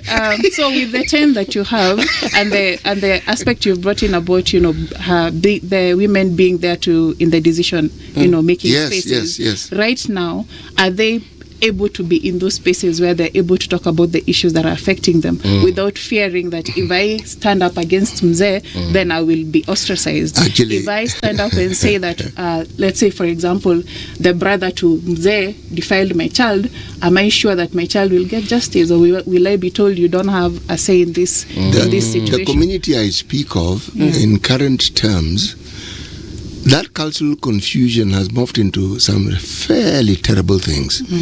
Because one of the things that happen to very many women, should the husband die, is they are disinherited by the very people who should protect them. Exactly. Yes. And even the protection mechanisms have over time been bastardized. I'm using a strong term because they no longer exist. And that is where now the commercialization in its full force is actually seen. Because someone who ought to be protected is actually has their right and their wealth taken literally and often forcibly. It is true. And when they resist, the violence that we now speak of is actually meted on them. Some are physically even chased away from the very, very homes that they come from. Yes, that is lived reality. There's something, Judy, you said when you were making your comments, and you said there's some, it was to the effect of reasons why we have this GBV, as in why people would want to meet violence on a woman. Perhaps if you could elaborate on some of these reasons. So I was mentioning we are mostly in a patriarchal state or country, and what we mean by patriarchy is the feeling that men are more superior compared to women, and therefore because of that there's perceptions that come with that idea. Therefore, if you feel that maybe a woman has said something that they should not have said, considering the fact that they're a woman, then you may feel the need to met violence against them because they're not acting, quote unquote, as a woman is expected to act in the society. There are things like allowed cultures. I'll say allowed cultures because they are allowed, but then they are not supposed to be. For example, child marriage. And personally, I never like the term child marriage because marriage for me is supposed to be something consensual. So when you say child marriage, in what sense is a child consenting what to marriage? What should we call it? It's forced marriage. Okay. It is just that it's forced. There's no way a child can consent It to isn't marriage. even marriage. It's That not is- marriage. Exactly. That is forced It's violation. Forced violation, forced defilement. Yes, it everything. can't. is It can't forced. be marriage. Yeah, but currently within our constitution or the laws that are existing, that's what it's referred to as child marriage. But there are cultures within us that agree to that. That say when you get to a certain age and you've gone through the female genital mutilation, because that they also call circumcision, but it is not. It is female genital mutilation. So once you've gone through that, the culture legally allows you to then go to the next phase, which is violating marriage. this child, and then now you start a cycle where you're perpetually putting this child in violence, whether it be in decision within the household, because this is a child. When will they ever be at the same par level with an elder man that married them? When will this child ever have the courage to stand up and say, now I need to go back to school, or I need to vie for a certain leadership position? So we continuously, with the system that is in, continue to put women in positions of vulnerability. Yes. Yeah. So and that's where we find now organizations like us, Amwik, etc., are trying to see how can we then empower that word, that empower women and girls, enlighten them, sensitize them, so that they're able to now break away from those chains of those cycles of violence. All right. Yeah. So you said patriarchy. You mentioned some harmful cultures and traditions. There's a lot of issues around economic disparities, economic empowerment, where, of course, due to the culture that I've mentioned, or due to the system that is in place, there's where we are expected to be as women. There's the issue around wage disparity, where you find that maybe we'll all be working the same job, but I'm paid less because I'm a woman. Yeah. So, and I'm not expected at any point to be more paid than you in the household. And if in the event that happens, you find somebody says, I beat her because she doesn't know her place in the home, So there's issues of economic disparity coming in and expectations that we just have. But for me, it all boils down back to patriarchy. The expectation that this is where a woman should be in society and this is where a man is supposed to be. And then when those two don't connect, then the issues begin.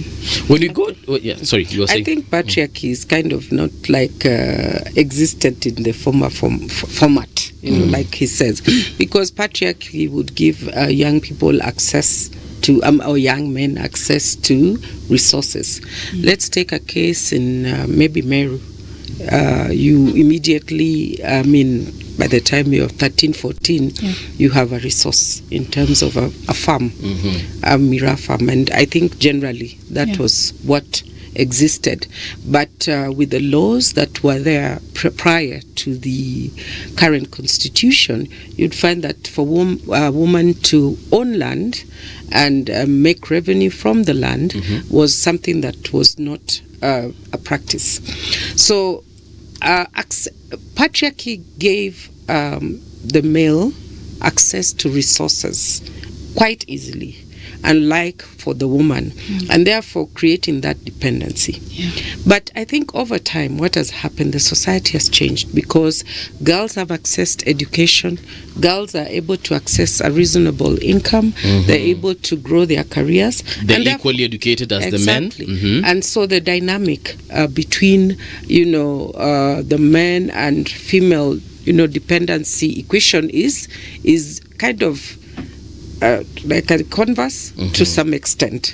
Yeah, and given the uncertainty around economic stability both for men and women, at any given time it shifts between the men and women. Yeah. And that like interferes with the dynamics and the negotiation between the two. So for me, I feel like as we go on, as time goes on, we need men allies to understand, what is happening in terms of violations. We see men actually emerging, and I think I've done a study in my capacity as an academic on the men's conference, and I looked at, what the tweets were saying. I mean, the feeds from Facebook were saying, the argument of feeling kind of oppressed and kind of forced into expenditures that they don't find meaningful. And therefore it is just an indication as we go along with the Americs, and it's just an indication that there is some instability in how economic dynamics play between male and female.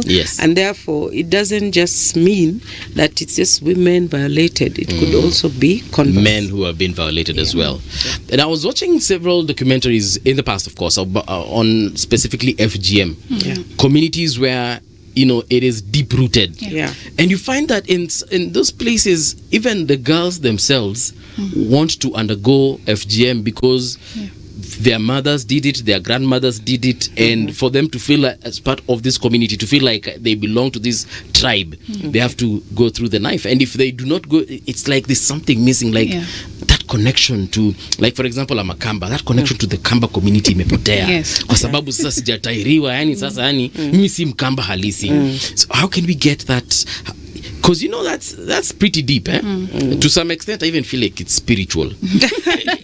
Because now if you feel like you're less of a Kamba because you've not done this particular cultural practice, getting people out of that mentality is going to take a while. Well, coming from one of those tribes, I'm half Kuria, half Kamba.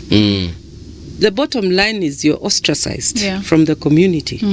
If you do not undergo the steps as expected, you're ostracized. And again, just going back to that labor debate, the notion that women are there for transactional purposes means the earlier the transaction, the better. And the women then feel like first and foremost in their family setup, they are used for free labor. Secondly, when they get married at whatever age, then they access some sort of resource. So again, it's not just about, feeling spiritual, or it's just the culture in the sense that, you are really guided through what your position is in the society. So I don't think it's not lack of knowledge. It's really just the community that kind of, makes sure for continuity of the men and access to land. How would you define patriarchy? Well, patriarchy is more about, the comfort. I will say briefly, if you study patriarchy, it's more about providing systems and structures for men to access resource and to make decisions. For men to be dominant. I mean, in those two ways. Just in those two ways. And you find that ideally, that was with the notion that they will take charge of decisions that will benefit the female in the community. So that's basically it. But today, with the shift, like I said, economically, it might not work as well. It might not work as well. But when the problem arises, when somebody has been in a position of advantage, there is now the element of entitlement that comes with it. And people don't want to give up positions of entitlement. And then the socialization that people are taken through, those norms are enforced by the men and women alike. True. Daddy, usiende kwa jikoni. That one, you already started planting the seed. Okay? And the respect that socialization, the respect balance that ought to exist in that socialization is already skewed. So people growing up in that setup already have that mindset, and they're likely when they grow up to also pass on those same values to their children. It is for this reason that I asked about the question of empowerment. Because in an African setting, in all honesty, the person who actually has the greatest power of influence is the mother, not so much the father. Yeah, that's true. And for me, when we talk about patriarchy, people often perceive that it's just men that continue to pass down patriarchy. There's also, of course, women. And the way you've said it's socialization. You grew up knowing that this is the way things are done, therefore you continue to do it as such. But we are also seeing as time continues that there are households that no longer do things the way we used to do back in the old days. You find that now more and more parents are encouraging, for example, their daughters go study, science, technology, mathematics, all that, things that were previously left out to the boys. That you are the one who needs to be the engineer. You will be the nurse. You play with the dolls. We are seeing a society that is encouraging people to be diverse. It starts at the home in the upbringing. Yes. If children all perform the same chores, whether they are male or female, then you've planted that seed. Exactly. The issue of the education becomes a lot simpler because it is clear from the home setting that both the girls and the boys are doing the same thing. Same. And you'll find that even, like, for example, for ActionAid, we work with certain schools where we are present in, and we have what we call the Boys and Girls Forum, where we have curriculums. Oh my God. We have curriculums where students, where teachers are then able to, take the students through curriculums that it's just a form of socialization. And you find teachers are told to put away the bias they have when they're coming into those now forums. Whatever you thought, remove it and now come into this space and remove those biases. Treat these people as children, not boys, girls. You need to behave like this. You're the one who needs to be like the captain of the school because you're a boy, or you're the one who needs to be the one cleaning the teacher's office after they've taken Staff room. breakfast. Things like that. So you slowly change the mindset, and we are hopeful that over time then it becomes a discussion. You've taken over the role that parents should actually have, which means there's a gap in the homes. You see, I find it fairly disturbing when parenting is considered to be a part-time occupation. This isn't a question of the time you spend, but the mindset you have towards it. Okay? The generation that I belong to, we were the generation whose parents ushered in independence. Okay? Traditional in the way we look at things because that's how we're brought up. So we had a lot of confusion with the education we then had because you're being inculcated into education that sharply contrasts with what it is that is the traditional background that you've come from. Okay? But why do I keep going back to the tradition? Because it is in this tradition that the pushback that we see comes from. It's been misrepresented, and over time, what comes to the fore is the entitlement that men do not want to lose. Okay? The power dynamics.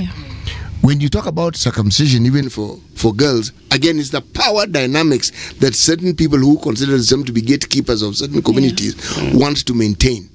So, how do you get them to understand that they can play an important role, just as important as the ones they played, and be significant without engaging in an activity that actually condemns and puts those children at a very huge disadvantage?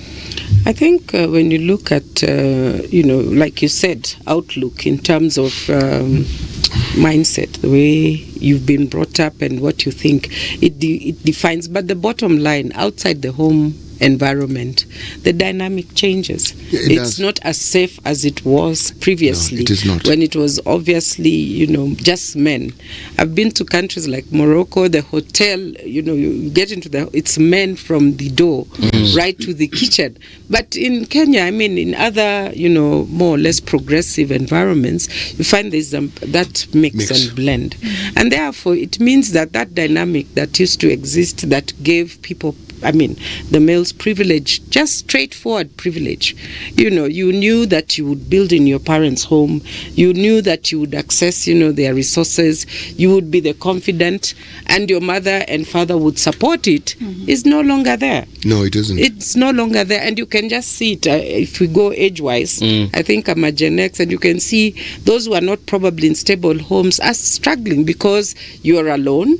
You don't know how to function as a person. As a single unit. Yes, as a single unit. and it becomes an issue.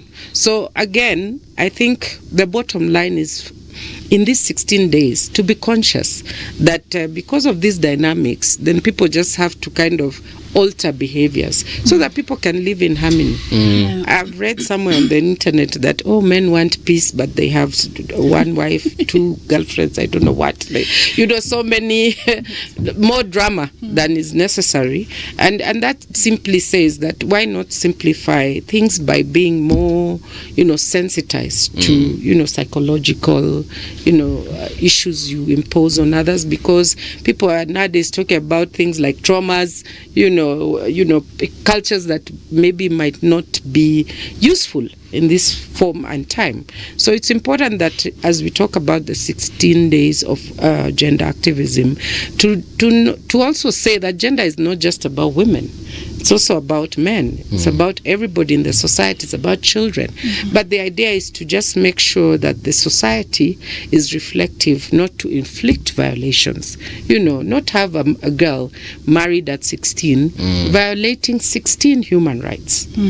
She'll never access, a good income. She will not have parental love. She'll not have education. She's just disempowered totally right from the beginning. So I think the idea is just to make sure that as we go along and as society morphs, we need to morph with it so that at the end of the day, everybody who is of a different gender kind of takes the right role in society. And maybe I can just add, you talked about change of behavior, that change of perception and attitudes. And maybe going back to the FGM scenario you were talking about, it's looking at how can we change perceptions of even the men in those communities. How can we have them at the forefront of saying, hey, we as the men who are fronting FGM, we no longer want it. We've seen scenarios where for a long time people would be shocked when they see a man carrying a child. Even in a hospital, most people will wonder, where is the mother? Where is the mother? All that. And what is so hard about a man carrying their own child? But if you see more and more men carrying children on their backs, the younger children growing up will say, but my dad used to do it, so why can't I do it? So the same applies to just tackling gender-based violence in itself. It's just about having many people that are all talking about, let's end this, let's be done with this. If somebody says no, it's no. If somebody says I'm done with this, say for example relationship, you don't go killing them because you say, oh, I've spent 10 years of my life with you, or I've paid your school fees, and therefore now I need to kill you because you're leaving. We need to have more and more people that just like he said, gatekeepers that are now standing up and saying, no, the time is changing, therefore we need to change with it. And women are humans. There is nowhere that women are not part of the human beings part of it. So even as you're talking about GBV and saying, yes, of course men are also going through violations, but statistically speaking, the huge majority of those going through violations is still women and girls. How do we reframe this conversation? Because the them against us conversation is what sometimes dominates this particular sphere of discussion, and yet there is no them against and against us and the other. Why am I saying this? If I look at the understanding, let me backtrack. I do not inhabit the social media space like my brother here. But I thank God for him because he informs me a great deal about what happens in social media. The conversations there, the few times I visit that particular planet, are disturbing. The things that people say to each other and the things, I personally find it jarring. Like somebody sent me a clip the other day that disturbed the living daylights out of me. If this is actually true, it was a clip that was taken someplace in Meru, Yeah. according to this. Yeah. I think you've seen that clip, where there are certain border riders raping a girl. Yeah. I'm saying it because I heard about it. I heard about it. Now, it was sent to me. That thing, when I say it disturbed me, it really, really, really disturbed me. And for this reason, there are communities, and I'm not talking about ethnic groupings. The communities I'm referring to are groupings that people have chosen to form or to join, where certain activities which are completely against the laws of this country are encouraged and endorsed. Yeah. Okay? And if these things are not stemmed, they are the activities that give rise to femicide. Yeah. They are the activities that give rise to violence against women, against children. The rise that you hear of somebody has gone and killed his wife, then gone and killed the children. These things, whatever the stressors are, but it's a live conversation and it's spoken of when it happens and then it dies. Yeah. Now, the mindset that I spoke of is key to this conversation because in the absence of a changed way of looking at things, you cannot change behavior. The behavior reflects how your mind functions and how it works. Yeah. So if your mind changes, now, where do we begin this change? Because the family setup as we know it keeps changing. The dynamism is interesting. Yeah. I like going back to the education. Why this? Children from the earliest of times tend to take what they're taught in school very seriously. Yeah, true. And they're willing to disagree with their parents over what teachers The said. teacher said. Yeah. Yeah. I think what has happened to our country and many other countries is the normalization of violence. And, whenever you talk about like femicide or deaths, people just use statistical terms. Yes. Instead of like giving vivid lived experiences. We like to say that in the civil society. You need to give a violation a life that people can understand. And there's been a lot of studies around technology facilitated gender-based violence that mirrors what happens physically. And ideally, just by giving it such a big term doesn't really give you a visuals. So as research goes on, you find that now people start talking about TFSIA, which is now technology facilitated sexual exploitation and abuse. So you have now exact things like image based violence. You also have things like online facilitated trafficking in the case of baby the girl. And then you also have sextortion. So you see, now you begin to give a vivid impression of what that is.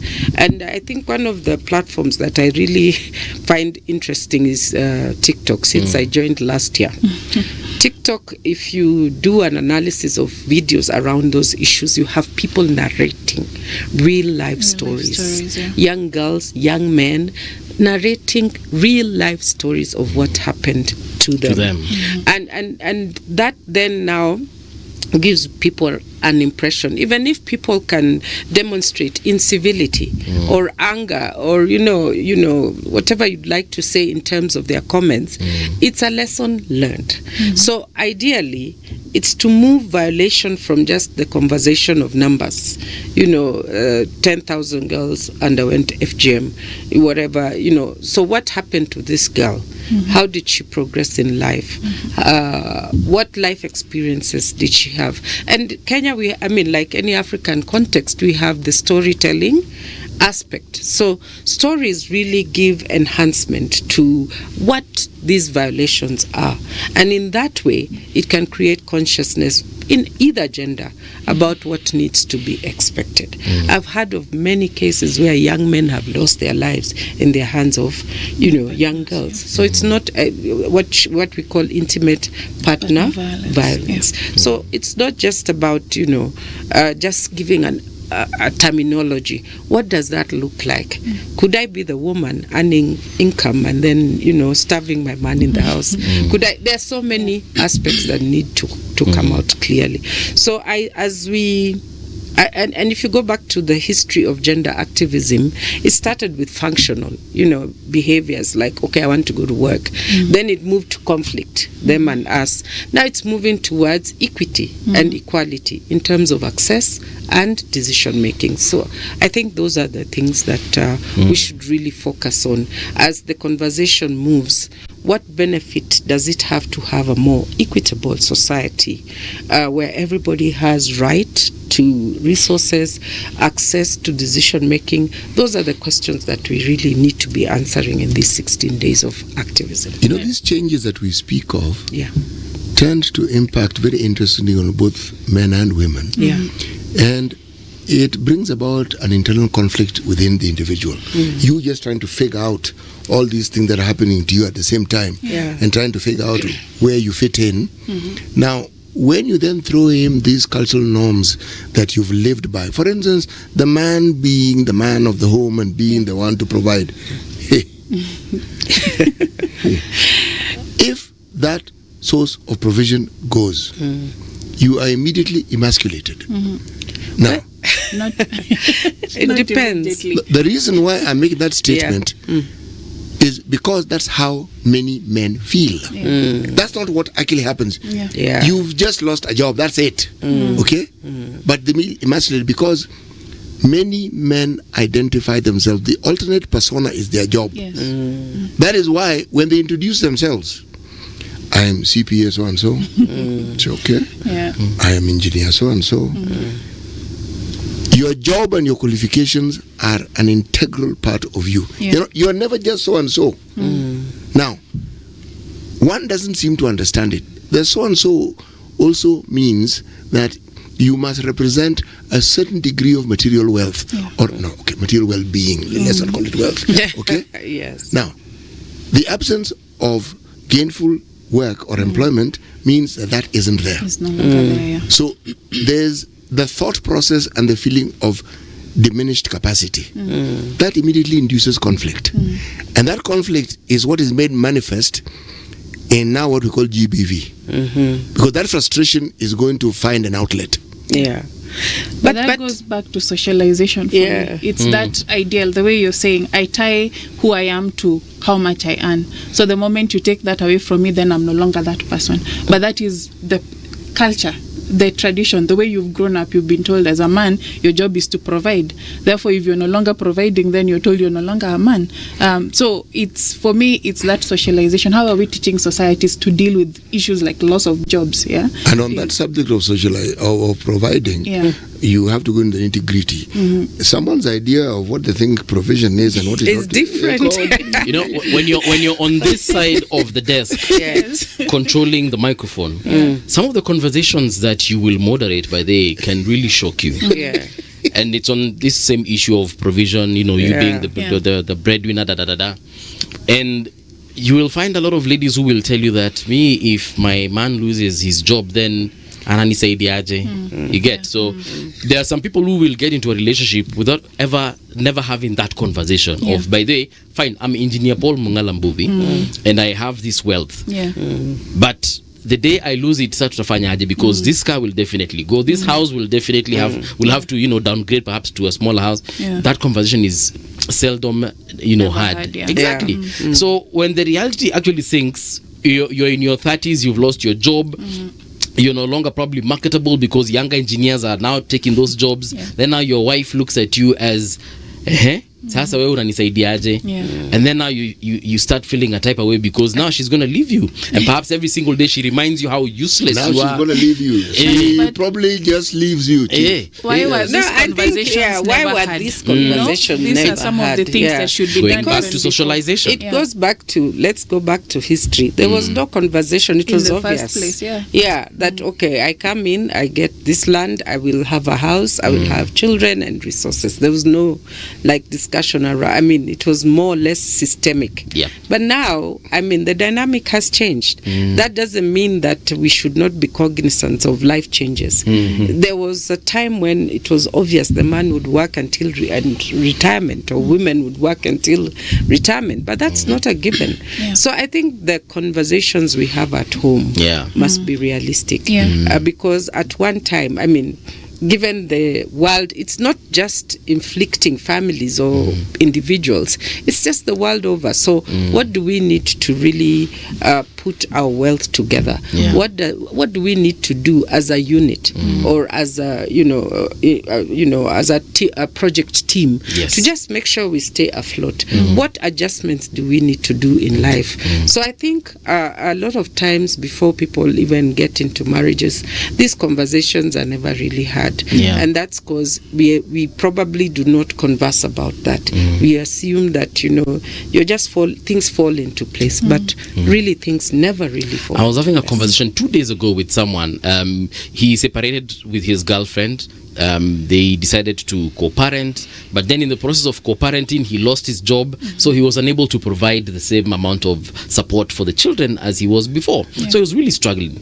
And this the woman also denied him access to the children, and he was telling me at one point he had to go for counseling, and there was a lot of intervention from family just to calm him down, because he was saying that he had this thought of hiring an assassin to just go and kill this woman so that he can gain custody of the children, or even he himself just go get a panga, sharpen it, and amgoje tu mahali slash. And for him, he was expressing this frustration of not being able to see his kids, and of course imagining the fact that now his woman is probably in another relationship, and this person is enjoying the same things that he used to enjoy. And I just for me, I was just looking at this particular individual, and I was asking myself, hivi ndivyo watu fikiria kumbe.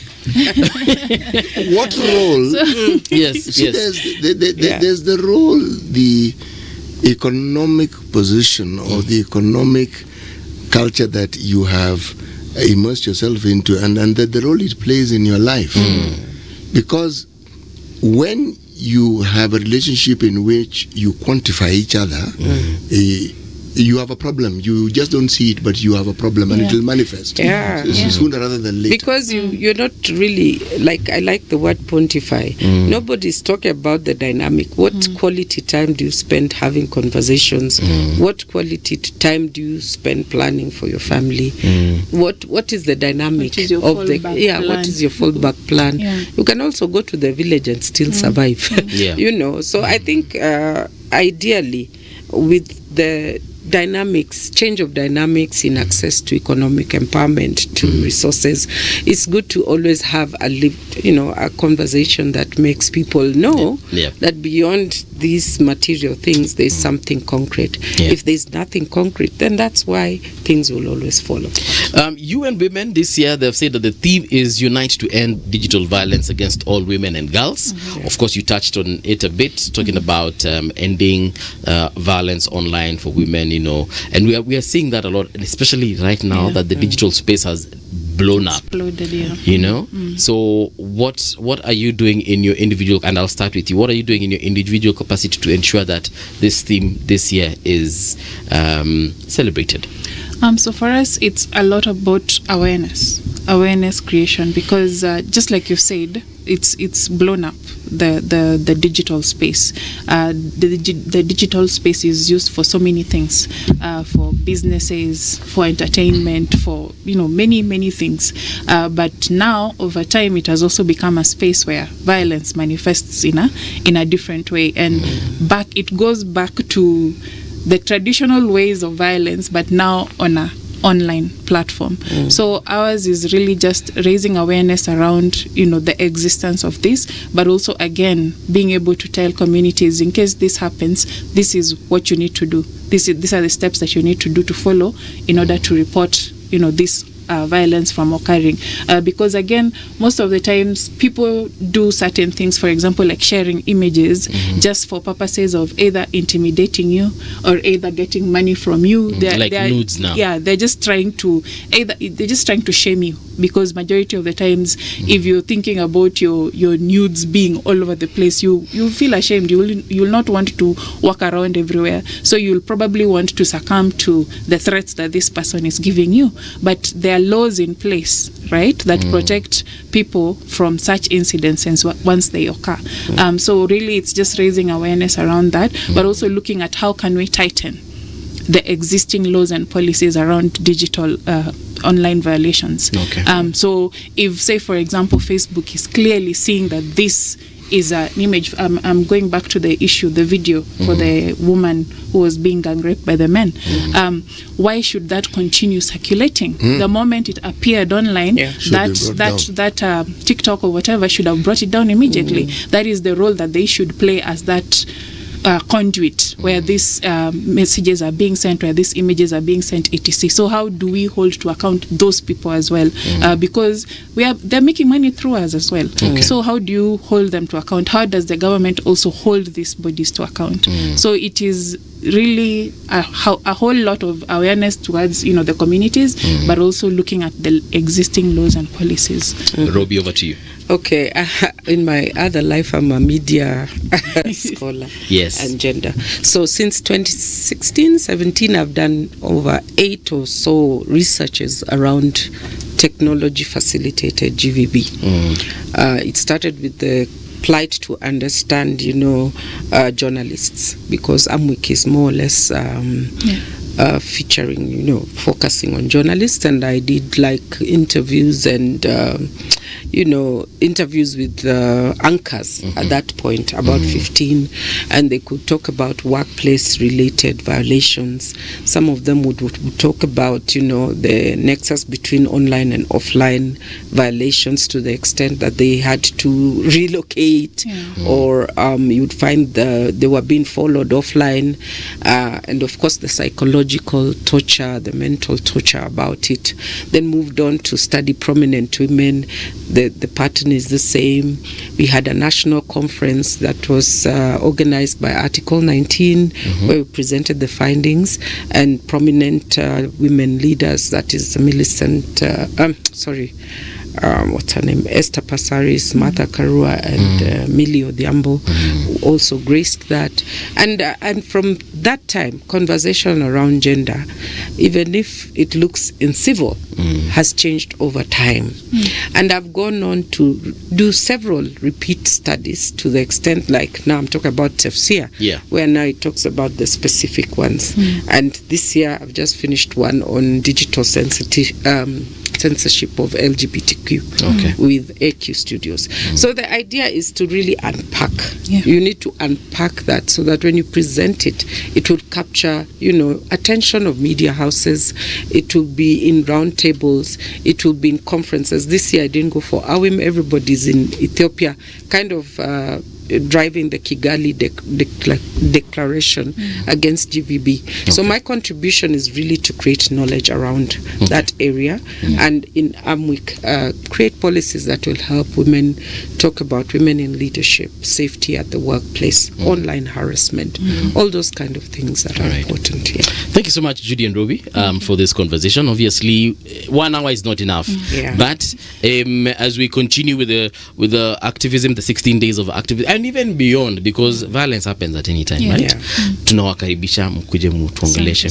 Lots of lovely comments also on YouTube. Unfortunately, we are unable to read them right now. However, Lilian Museka na kuona, Marit, I see you as well. Star Kenya, My Tech 2.0, you guys have done wonderful the contribution as far as this conversation is concerned. But right now, though, we want to take on over a different tangent and get into the news.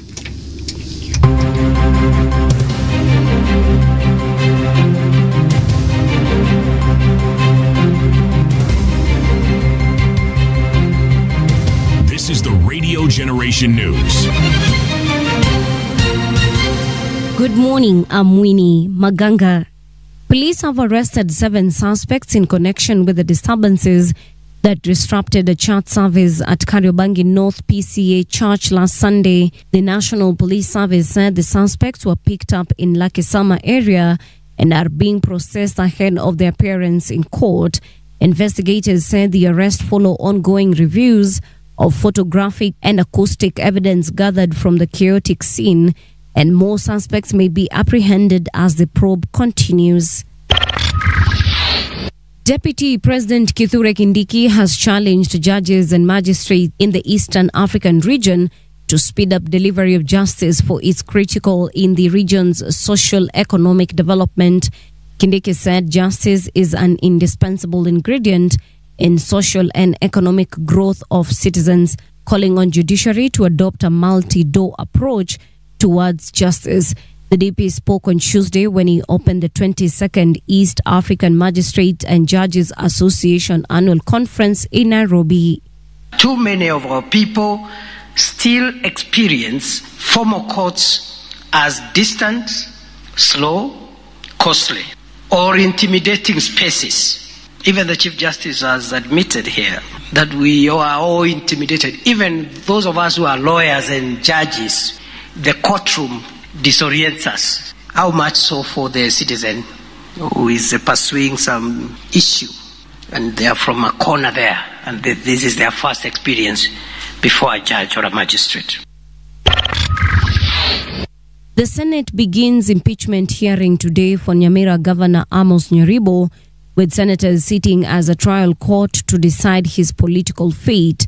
The county assembly accuses the governor of gross violation of the constitution, including illegal assent to a budget, unlawful appointments, ignoring court orders, and failing to deliver the county address, as well as abuse of office. The assembly will present its case first, followed by the governor's defense, before a final vote tomorrow. Kilifi North Member of Parliament Owen Baya says the growing number of Kenyans seeking jobs abroad demands stronger protections.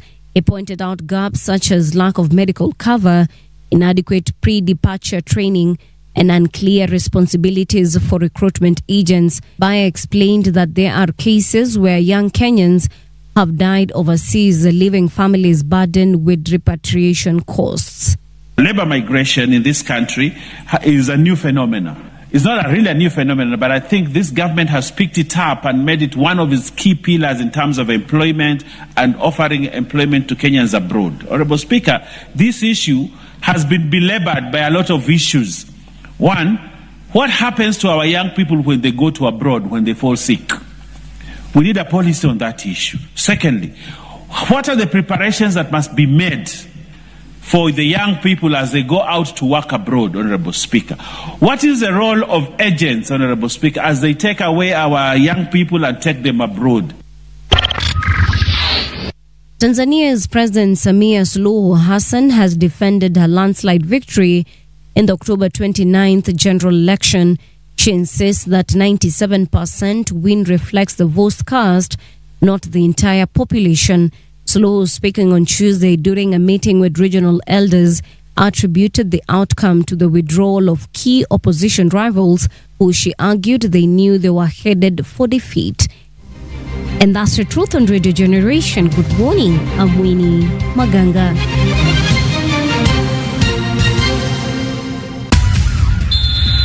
Sports on Radio Generation. Good morning, I'm Samuel Otieno. Barcelona opened a 4-point lead at the top of the La Liga as they came from behind to defeat Atletico Madrid 3-1. Rafinha cancelled out Alex Baena's opener for the visitors at the Nou Camp before Dani Olmo's smart finish turned the match around with 25 minutes left to play, and Ferran Torres scored a late third. Barcelona trailed the league leaders Real Madrid by 5 points after a 2-1 defeat in El Clasico in October, but 5 games later they have a buffer at the top, having played 1 game more. Los Blancos will travel to Bilbao to face Athletic Club later today.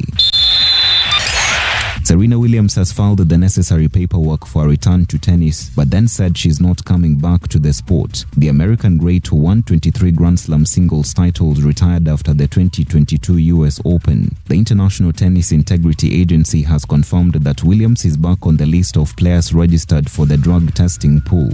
Just hours after the news emerged, Williams posted on social media, quote-unquote, "I'm not coming back. This is wildfire crazy." And that's your sport update on Radio Generation.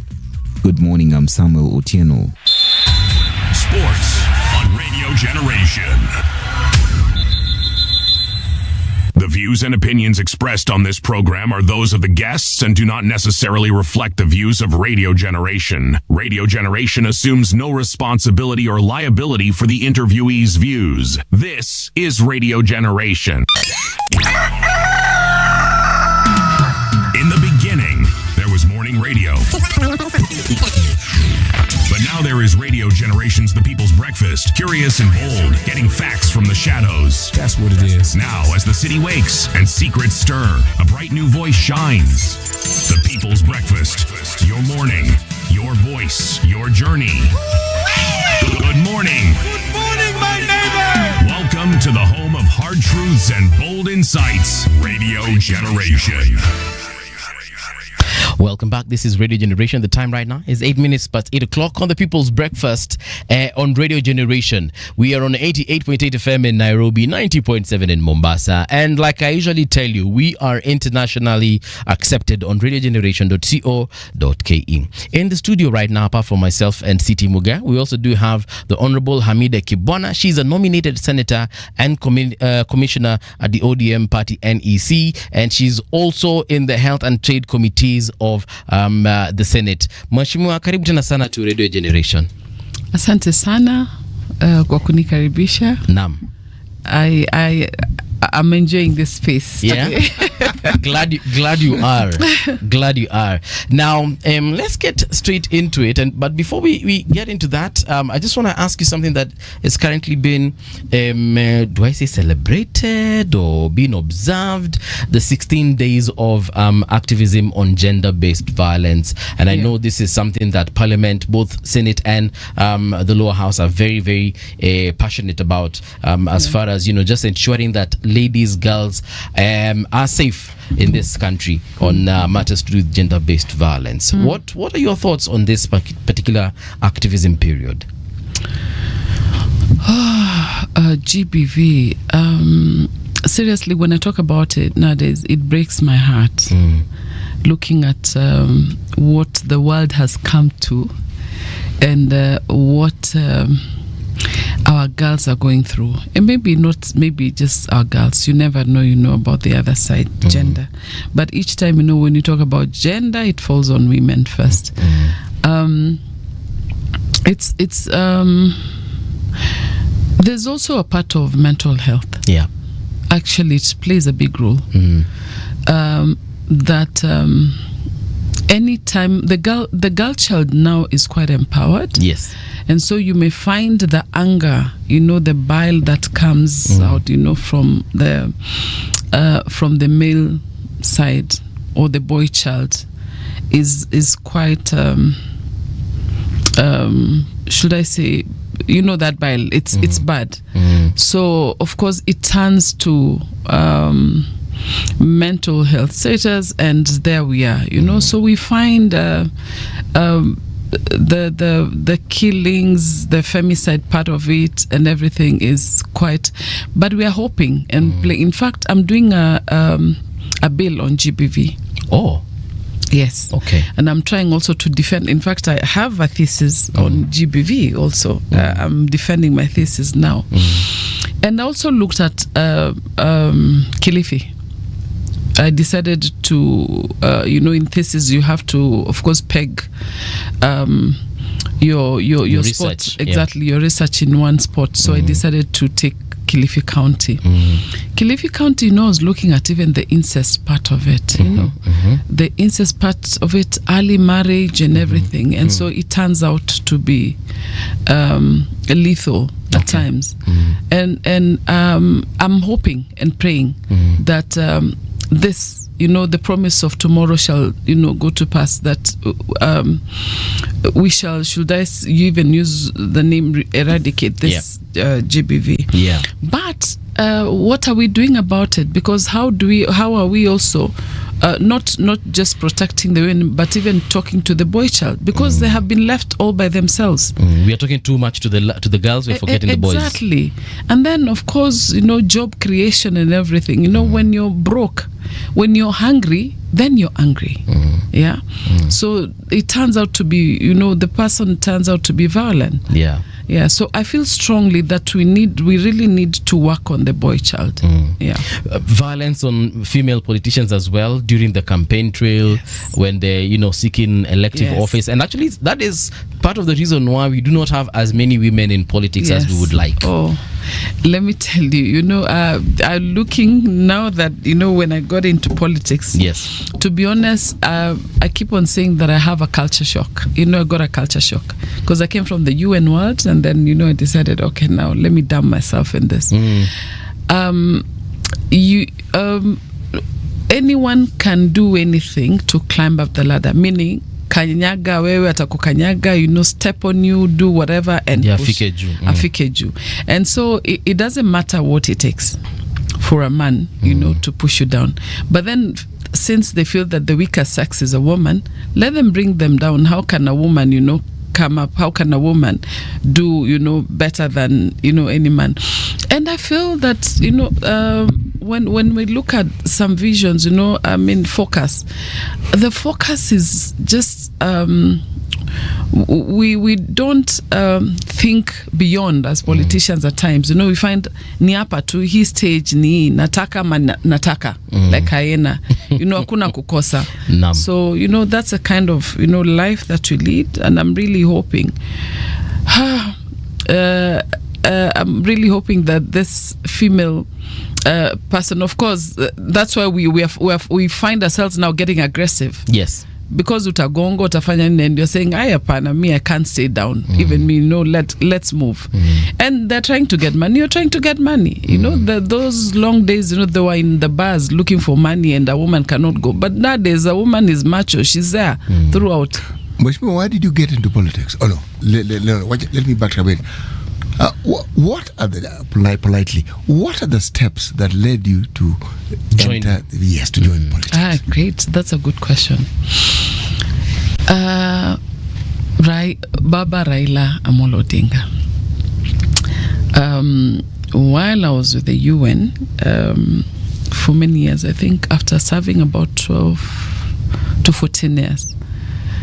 So one time, that was in 2017 elections, I had taken a break to come back home and relax. I'd just come from Tanzania. I'd served many countries, and actually my position, I would say I was a P5 position. I don't know whether you understand P5 in the UN. You are senior. Yes, very senior. Yes. So I served Sierra Leone, Afghanistan. I was in Afghanistan. I was in Botswana. I was in Tanzania, Zanzibar. In different countries.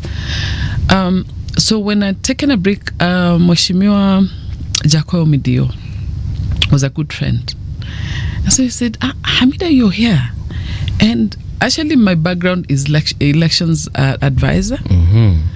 And I worked with the ECK before the Kivuitu time. Electoral Commission. Yes. And I take pride that I made some, drastic changes in elections in Kenya. Now, I am the one who introduced the counting of the ballot papers, yes, in the polling station. And for every polling station, they used to call it a stream. So I changed, for every stream, it became a polling station with a presiding officer. Otherwise, you only used to have one presiding officer and different streams. And we used to call them streams. But I said, no, every polling station shall become a stream. So I used to have a very good boss, the late Kivuitu. And when I joined UN after ECK, actually I was picked from ECK. I was the only Kenyan I was picked to the UN. The late Kivuitu said, you must bring Hamida back whenever we have elections. So when I came to the elections of 2000, and I think, was it 2007? Yes, the violent one. Kivuitu said, no, called UN, communicate to you, and said, Hamida, I must come back to Kenya. So I came and I said, look, I'm coming with these conditions. We must change the system of the elections. Now that you let me go to the UN, and he embraced all the ideas. And by the way, I did a lot. I made changes, and I take pride in it. And while I was in the ECK, I was the youngest returning officer in Kenya at that time. And I was given the largest constituency, Embakasi constituency. And in fact, it hadn't been divided then into north and south. No, so I am the one who proposed, for the what do you call it? For the delimitation.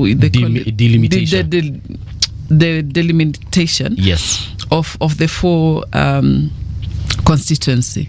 Now, coming back to the elections world, being a politician, Baba Raila told me, no, Hamida, I used to advise him actually, even after a while I was in the UN, the election. So he said, look, you must come to Kenya in 2017. And so he convinced, well, the beauty with the UN, you can take a break. By the way, my job is still there. I can go back anytime. And in fact, even with a better position now after being in politics. So he convinced me to head his elections in 2017 in operations. So I did that in 2017, his presidential elections.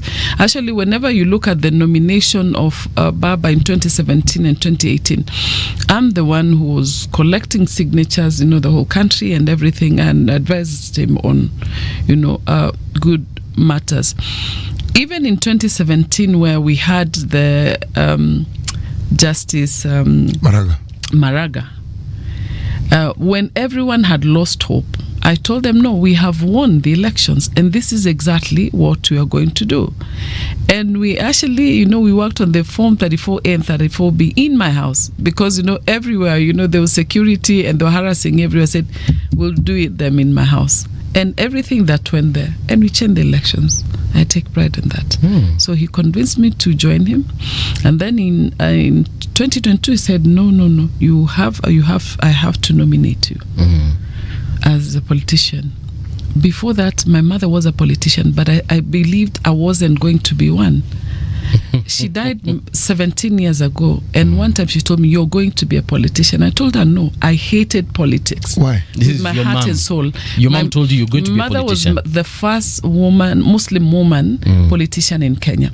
She was a councillor for how many decades? Since from 1969 to 2002. Which jurisdiction was she? In Kamukunji. Her name was the late Hadija Salim. Yes.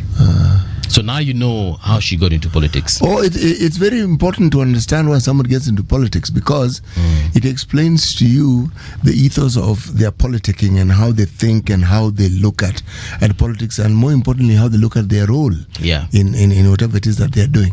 Yes. Siti your microphone yako ina block uso yako. Mheshimiwa, let's talk about... You think if I lower it down, or do you imagine that my face has changed since morning? It has actually. Okay. Mheshimiwa, let's talk about closing the inequality gaps in health and politics. Let's start with health. Because politics, we know them, but in health, they're very contentious. Kindly help us identify them and how we can get to closing that particular gap in health. Yeah. One, I was looking at addressing the social, should I say social, I call them determinants of health. And there are many things that we don't address. And when I knew about this topic, so I was looking at few other things, One is that improving income security, increasing access to affordable housing also. And you wouldn't believe, it comes with that, like overcrowding homeless. Looking at the Mukurus and the rest, when you decide, there's a pandemic. So expanding that social house, of course, comes with closing up the gaps, and then expanding education opportunities also. Looking at making the health systems, equitable, is an issue. Now we're facing the SHA story. Yes, we are. From the NHIF to SHA. The SHA, it has to be affordable for everyone else, to enjoy. Yes. I remember we lived in a comfort zone of the NHIF, and people didn't complain much. But then, of course, a change at times comes with the challenges, and we're really hoping that this shall come to pass, that people will enjoy, will be comfortable with this system. But then how do we look at the data transparency, looking at collecting outcomes of the income, gender, and and looking at the equity part of it? Is everyone benefiting out of that? Then how are we strengthening community-led approaches in this matter and focusing on prevention actually? You need to look at all the statements that I do. It's all about health. I am so passionate about health. Looking at the policies, limiting many other things. I feel that there's a gap, and there are many things that are they're not being addressed, and we wait until something happens. That's when we react to it. I have had conversations here with analysts and even politicians alike, doctors including, because they're stakeholders in the health sector. And one thing that comes out is the different ways we are using currently to fund our insurance, our health insurance, our universal health care. So currently we are using the contributor model of my salary is taxed at X amount of money, and someone else's salary is also taxed at X amount, and then you find that the number of people contributing is very low, hence the amount of money that is currently being contributed is very low. For instance, I don't know when it was, I think it was yesterday or the day before, I understand it's only 4 million people who are contributing against the backdrop of I don't know how many Kenyans who should be contributing. Now if we look at that model against a model of general taxation, I feel like perhaps we are missing it somewhere. Shouldn't we have gone through general taxation as opposed to contributor contributions towards the universal health care in Kenya? Yes. We always put the CS to task on this issue, and it's such a thorny issue that I'm sure CS Duale each time he dreads coming, and that's what we put them to.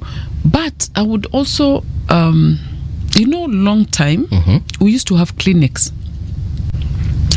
and the clinics used to take care of people, you used to get treated at the clinics, but very should I say well thought clinics with the medicine, the doctors and the nurse, everything is intact.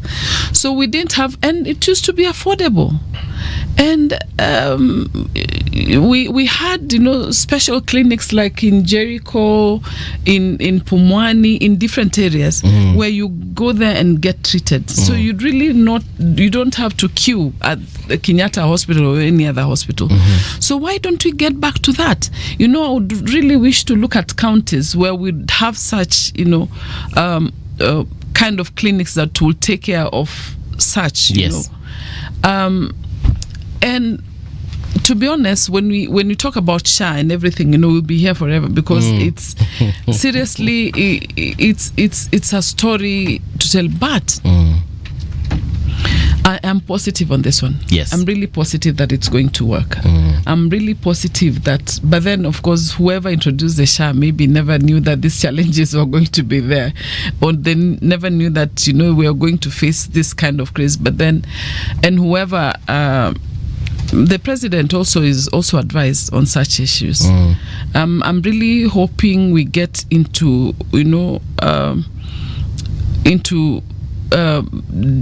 quite detailed, should I say, there's a word that I want to use, that we this phase that we are going through will pass. But then what we do is that we sit always in the health committee. We talk to the DGs, we talk to the PSs, working on it, and investors come and go. They always come and they want to volunteer on such issues, and so we try to support. But the challenges are still going to be there. But I'm really hoping that they shall come to pass. Yeah. Because again, if you also look at and the person actually, the several people, again, like I said, I spoke to, were giving examples of like the fuel levy. It is there in the fuel. So whenever I'm purchasing fuel, I am not thinking about it, but I know that some of that money is going to, fix our roads. And we see Kenha and Kura doing things on the road, trying to fix whatever it is that they're fixing. And the president is always launching a road every other day. And it's a good thing. This is not a complaint. So perhaps health should be approached from that perspective. I do not know what can be taxed. I do not know when it can be taxed or what modalities we can use. But I feel like this contributor one, kidogo I let it shine. So perhaps that is something that when you get back to the committee, in your discussions, perhaps it can be looked into. Let me just ask you one thing. Do you think that the NHIF was a better model than this other one? What I can say is that I used NHIF and ilinisaidia. Okay. I haven't had the chance to use SHA. However, I know family members who've used SHA and imewasaidia pia. So the only problem I have with is with SHA, as far as SHA is concerned, is perhaps the model that is used to determine what I will pay and what you will pay and what CT here will pay.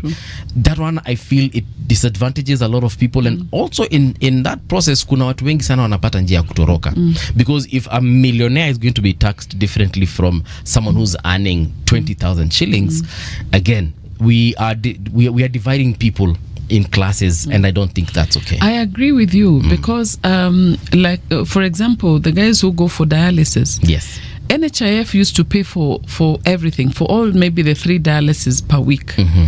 But then now SHA is only paying for 2 and leaves you to pay for 1. So for example, if you're going to Aga Khan Hospital, and I think the rates are almost the same, between 10 and 12 or 15,000. Yes. Then they decide, we shall do 2.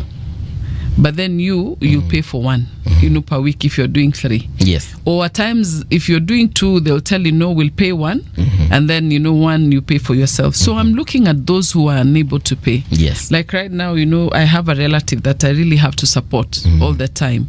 And with NHIF, we never had a problem. It says, apana NHIF imelipa kila kitu. Oh, yes. But then now SHA says, apana, and I agree with you. Why will they, work on others and discriminate others? Exactly. And, so it's not a fair, it's not giving a fair share to everyone. Yeah, and then I hear now teachers have got their own SHA, military has their own SHA, police now also negotiating for their own SHA. So now everyone is going to negotiate, and so now what happens to those who can't negotiate? I find it... Actually, you need to go back to the basics. You see, when you talk of universal health, people think that the models are more or less the same. They are not actually. There are around 4 basic models. There's a tax-based model. That is the one that you find. It's called the beverage model. The one you find in the UK, you find it in Spain, you find it in Cuba, and in New Zealand. Tax. It's not complicated. Inatoka kwenye ushuru. Serikali inajitolea kulipa. Okay? And it works. Okay? That's how they do it. What they cobble around and how they shift the money, those are details. There's the social health insurance. This is the one, it's called the Bismarck model because it's actually German, as you would imagine. Okay? There are countries that follow it like France, Japan, Switzerland. There are those who have mixed systems. Now, the one that we would like probably is what you call a hybrid system, where you look at what it is that we have and how best it would suit our purposes. You are right when you say, I was alive and very well and very young when you actually went to a dispensary, you got treated and got medication and went home. As simple as that. There was no fuss, there was nothing.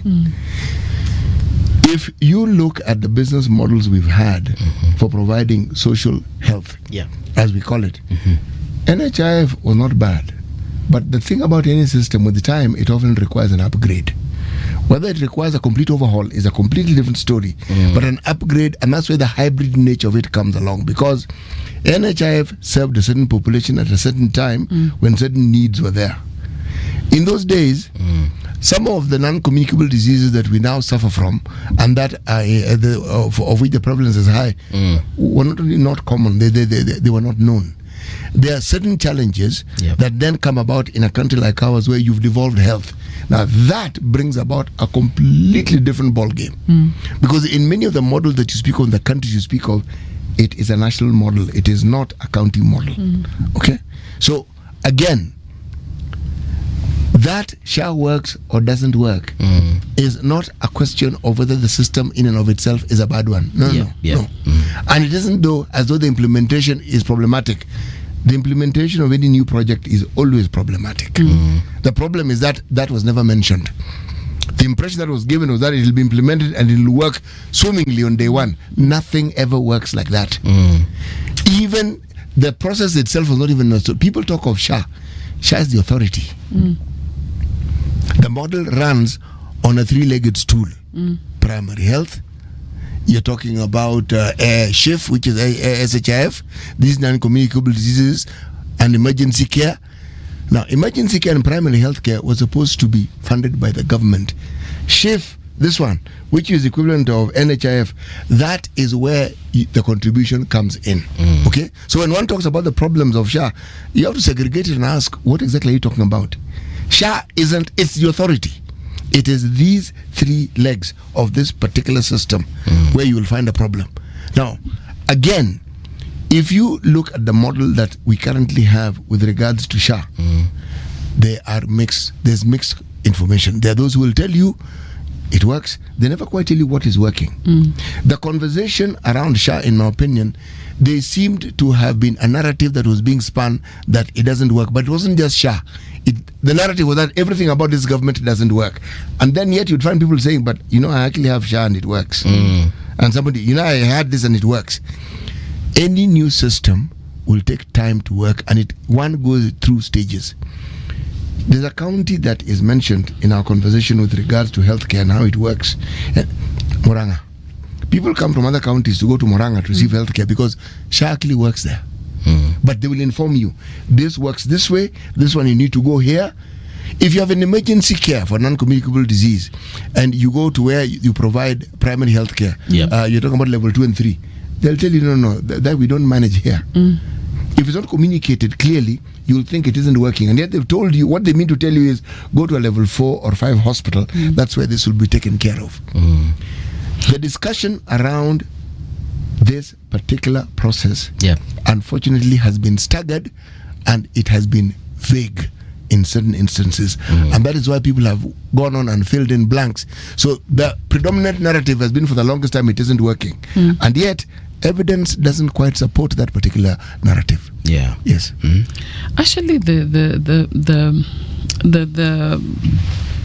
the reason behind having the, of course, healthcare coverage, it's to avoid, like out of pocket, spending when you don't have the money. Of course, you're sure that, you're well covered. But then I'm just wondering, is it the same story with SHA? And I remember, I'm really hoping these guys will panel beat, the SHA to NHIF. I remember, imagine 15 countries that come to Kenya to copy-paste NHIF. Benchmarking. And I remember one of the countries was Congo. I seriously, I invited, because they kept on insisting we want the NHIF system. So I invited guys from the government to come over. I remember Zambia, Malawi, because I worked in Botswana. I was in charge of SADC countries, and so they kept on saying, "Look, Hamida, we want to come to Kenya and understand this thing called NHIF. We feel that it's working very well." And to be honest, I was proud of it, knowing that it took care of, like, my house help at home. You pay for her and all her family are covered, so I never had any problem. A relative, your NHIF chapter, iko sawa, and it was covered. But then why are we having these challenges now?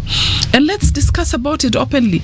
I wish the president also could pick some advisors, very good advisors, from, worldwide, from different countries, put them together in one room, come up with something, panel beat this thing. Because I feel like we don't really need to reinvent this wheel. No. It's already it's been done in other places, and it's working quite well. Yeah. And we can also earmark some taxes on things like tobacco, alcohol, even zinatwaje hizi vitu, sodas, these things that people like taking and are unhealthy, and they actually contribute to the state of our health. If we just earmark some of those taxes. You are very spot on. You are spot on, because when it comes to universal health funding, there's what they call sovereign health funding. Okay, the sovereign health fund. You get money from such sources. So that the money actually goes into that fund. Now, the people who have used this are those who use mixed methods. So they had a system, say NHIF, and then they slowly, given the demand, the increase in the people who need the service. So they combine these things, but they also make sure, just like we have a sports fund. Okay? They have a sovereign health fund. So money goes there very seriously, and this money is intended for this purpose. Yes. So what you're saying is actually spot on. It's not something that is theoretical. It's something that has been done. Rwanda has done it. Thailand has done it. These are countries that have actually done this. And there's so many products. There's so many products right now. If we were to tax, and I don't mean double the prices of this, even just adding small amounts to the cost of those particular products, because people are gonna buy them anyway. You only need to look at the road levy fund. We used to have toll stations. And somebody came with a bright idea and said, look, forget this. Let's make sure this thing is paid at source.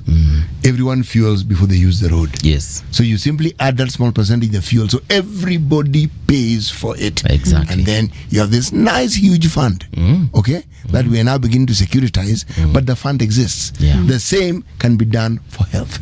I believe we can do that, and I'm sure, Mheshimiwa, when you go back to your health committee, that's a conversation you'll and even in the trade committee, which you sit in as well, these are ideas that we can because, like I said, sigara zimekuwa zikipanda ever since I was a child. I remember I would see my uncles buying a packet for as little as 20 shillings. Now I think a packet, if I'm not wrong, is more than 500 bob. Imagine. And people are still buying. And even if you make it 1,000 bob, smokers will still buy that cigarette. You put a coffin there, put a cadaver there. People are still buying these things. Actually, they don't even look at them. Tax the shisha as much as it is now banned, and other products. I'm sure that that will. And the means testing was also, I wasn't very sure about that idea. I registered for SHA, and there are questions I was being asked there. Some of them also very dehumanizing. And like what, for instance? Kuna maswali hapo ulikuwa unaulizwa. Yani huwezi kusema hewani. Okay, wanauliza kama labda wewe. You mean testing. Sijui kama umeregister ama uliregisterwa na mtu, but that thing, man, there are questions in there you are asked, you even wonder how is this connected? Because they're asking you, like, do you have the ability to pay? You understand, the ability to to pay for this thing. And I remember there's one time a doctor, I asked one of the doctors, kwa nini nyinyi watu whenever you go, they start asking, where are you working in? And I remember my husband telling me at one time, no, don't mention UN first. Don't work, usitaje kwanza, niwe kuwa tu nini ya kawaida. Mkenya wa kawaida. So daktari akaniambia, hata kama utaji naangalia the ring you're wearing, the watch and everything, and I start charging you from those ones. So means testing, I was looking at it and it was the same. Like, are you able to pay, your ability to pay? So that's actually, even when we have a census, there's a household survey that they do. They are at a certain level, they are more or less determining your wealth or your capacity. And they ask you about, do you own a radio? Do you own a TV? Do you own a boat? Those questions are there. Yes. So that's what they call determinants. They're trying to figure out which bracket you fall into. Now, the thing about a health insurance, a universal healthcare insurance, okay? In the absence of a deliberate step by the government to actually ensure that they do what is necessary, because the government has to spearhead it. The government has to spearhead and say, this is the model that we are going to follow, and this is how we are going to go about it. We have the good fortune and the misfortune. That everything that is this important must be highly politicized. Why? Because it is the politicians who hype it in the first place. They speak about it, and once the politicians speak of something, it's been politicized. Yeah. So now the politics just shadows this particular system. That's the good part of it, because then whoever is in charge has to ensure that thing works, because you are questioned on a daily basis, right? And you are asked to account. That in and of itself is a good thing. You know something? Yeah. I'll ask this question. Ask. There used to be a lot of things that people had to say about SHA. Do you hear things being said about SHA in the same magnitude as it used to be said before? Of course not. We don't. What happened? What happened? Hospitals, private hospitals, rural hospitals, they used to complain they haven't been paid. Do we hear of those complaints? Remember, there was a problem to do with medical interns and their non-payment. Do we hear those things being said of? So this is a health sector. The point I'm trying to make here, the communication about how a process is going to pan out was absent in this entire SHA story. It was just there's SHA and the government, it is working, and you're being told no, it's actually not working, because in many instances it wasn't working.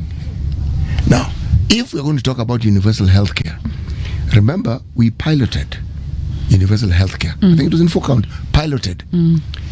Data was collected. We never did use that data, because you know what you do when you pilot?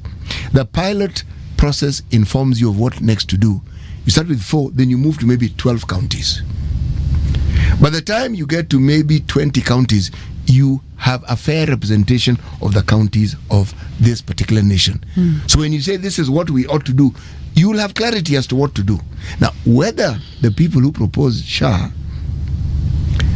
used that data, we were not informed. The findings of that data were mentioned once or twice, but it was never proliferated so that people actually understood, one, what it is they were seeking to understand, and what they understood it to mean, and the correlation of the data they got, what it then meant as a way forward for the UHC. That conversation was never really had. It may have been mentioned once or twice, but it was never had comprehensively. So when SHA came about, it was bound to meet some serious headwinds. Yeah. Yes, and it did. And in fact, if it gets to work properly, then we will not, as women, we will not be dwelling on Linda Mama. Now we're still fighting, on Linda Mama. We're hanging on Linda Mama and this other one, so that both of them can work. But I'm sure if we get comfortable, because I remember when we got comfortable with NHIF, there's no, we didn't really. You understand? We didn't hang on to one, though Linda Mama worked very well, and we're asking them, why isn't it working now? So at least even for women, they need to think about women and say, okay, fine, if this one is not working, let Linda Mama continue working, because women will give birth, we like it or not. To take. I like the fact, that idea of politicizing things, whereby we politicize things so much such that even the citizens start looking at them as a political endeavor, as opposed to just something that is being provided by your government. It's a right, by the way. Exactly. In this country, it's a right. Yeah. Yes. So when we leave politicians out of this conversation, and that's why I liked the fact that our CSs are supposed to be non-partisan, apolitical. Unfortunately, that's not the case. But if we just had but our ministers, our CSs just being the civil servants that we expect them to be, perhaps even when a CS comes and tells us of a new endeavor that the government is undertaking, we look at it as that thing as it is, not the fact that it was introduced by the Kenya Kwanza government or by the ODM government or the broad-based government in this case. We just look at an issue as the issue it is. Now, can I tell you one thing? Yes, please. This digital health bill that is being implemented, do you know that it's my bill? I didn't know. Oh, that bill I called it e-health bill. I want you to hear it very well. E-health bill. E-health bill. I worked on it for 2 years. There's nothing that I went to Turkey, to look at what they've done, India and all the other countries. I worked on this bill since our inception, that was 2024. Then my bill was already, of course, out, and it had gone through the first reading. So then I was wondering, where isn't this bill coming? Then one time, the Ministry of Health told us, partner, we have this bill, digital health bill, to Ndeni Mombasa. Lucky enough, I'm in the health committee. Yes. So let's go, we want to present to you, let's work on it and see where. So this guy started, doing the presentation. Hapana. Hii kitu bwana, hii ni yangu bwana. Hii bill hii ni yangu. Tukarudi kasema stop. So I told Ledama, hapana, this is my bill. 95%, ama sijui nitasema 99%, that's my bill. Yeah. Hapana guys, stop. Bwana PS, this is my bill. Right. Hapana, nini. So the directors were called to say, by the way, bill ni yake. And they have all agreed it's my bill. Yes. Of which I have no problem with, because I take pride. Yes. The government decided they love my bill. But then, chukua vizuri, in a proper way. Just tell me, Senator Hamida. And credit the source. Exactly. So, there's, the 2-3%, they were trying to craft something so that it really doesn't look like. Okay. But then looking at it, apple to apple, this is my bill. And my bill, of course, was 6 months before theirs, And so yao ikakuja, ikaitwa digital health bill, na ikapitishwa. My own bill. Yeah. Let me tell you, until today, I'm in so much pain. But then, call me so that I can advise you, I can take you through, and I tell you, these were my thoughts. This is exactly, and where did I go? Which countries, where I had to benchmark, in different countries, using my own funding, working on this bill. Yeah. And imagine, Bada, for 2 years you've worked on the bill and it's taken. Someone owns it. And it's a government owns it now. They're running with it. So I'm looking at all this, like this digital bill. It is my bill, health bill. And I take pride with, lakini iteni mtu bwana mutengeneze hapa pale nini, you work so that on you can actually tell them the vision you had in terms of execution. Exactly. Okay, but good stuff. At the end of the day, when Asemanga, even what is hidden shall come to light, one time. Let's talk about politics for a minute. The gaps in our politics, the 2/3 gender rule, for example, that has been a conversation that has taken now several years, actually now getting into decades. How are we going to see, the reality on the ground? Other countries are actually enjoying the fruits of having fought for equality in their parliaments, in their politics. As we are still, it's like we are not even taking off. We've not scratched the surface. 2/3 2/3 is quite an issue. In fact, we thought the implementation would come very soon. And we thought, numbers will tell.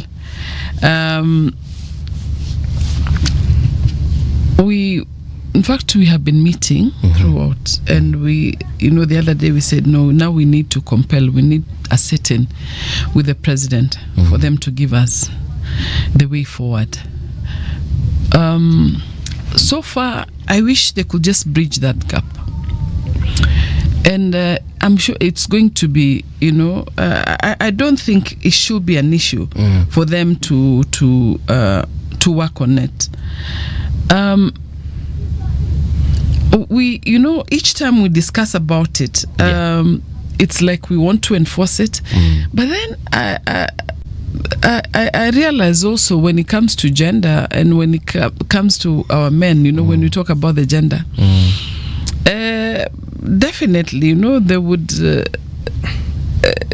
show a kind of support. But let us get to the real details. Hi. You find everyone has shut down, gender, hii story ya gender, 2/3 gender rule, hapana, hii haiwezekani. Lakini akina mama mmekuwa na njia nyingi sana, mbinu, actually let me call them that, mbinu za kuconvince wazee, this same wazees. Kwa nini hamjaweza kuwa convince hii miaka yote? Wazee, you know, the things that they need to accept. The time that nilikuwa na civil society and we're discussing about gender yes. mainstreaming and everything, and ilikuwa mbaya zaidi. Looking at now what they accept. Look at Gladys Wanga. Look at what she's doing. Seriously, I mean, give her, I would say, out of even her being a governor. Yeah, I sit on CPIC. PIC where, you know, we scrutinize, and there's PAC committee. Yes. But then looking at Gladys Wanga, seriously looking at her, should I say books, her documents, the Gladys Wanga is should I say she's among the best of the governors. And so this one is proving, you know, to show how, and I'm sure the other governors, women governors also are doing great. So kwa civil society, what we used to do is that tunaita wazee, kujeni mwelewe hii gender. Wanasema hii gender, hii kila mara wanawake wanakwenda tu kwa mkutano wanawake, gender ni ya wanawake, nyinyi nendeni. So we use this strategy. So tunawaita kwa hotel, very good hotel, naambia come with your husbands, just bring them, let them enjoy, you'll be in class. So the men would follow them, and so you give them in a 2-day 3-day retreat, and as a man is swimming nani, then he says apana, let me also go in nisikie tu vile wanaongeleshwa vile wanazungumzia. Then, you know, after some time there's a buy-in. By the way, this gender thing is not bad. So we worked on it for some time. We really worked on it. By the way, hii kazi tumeifanya.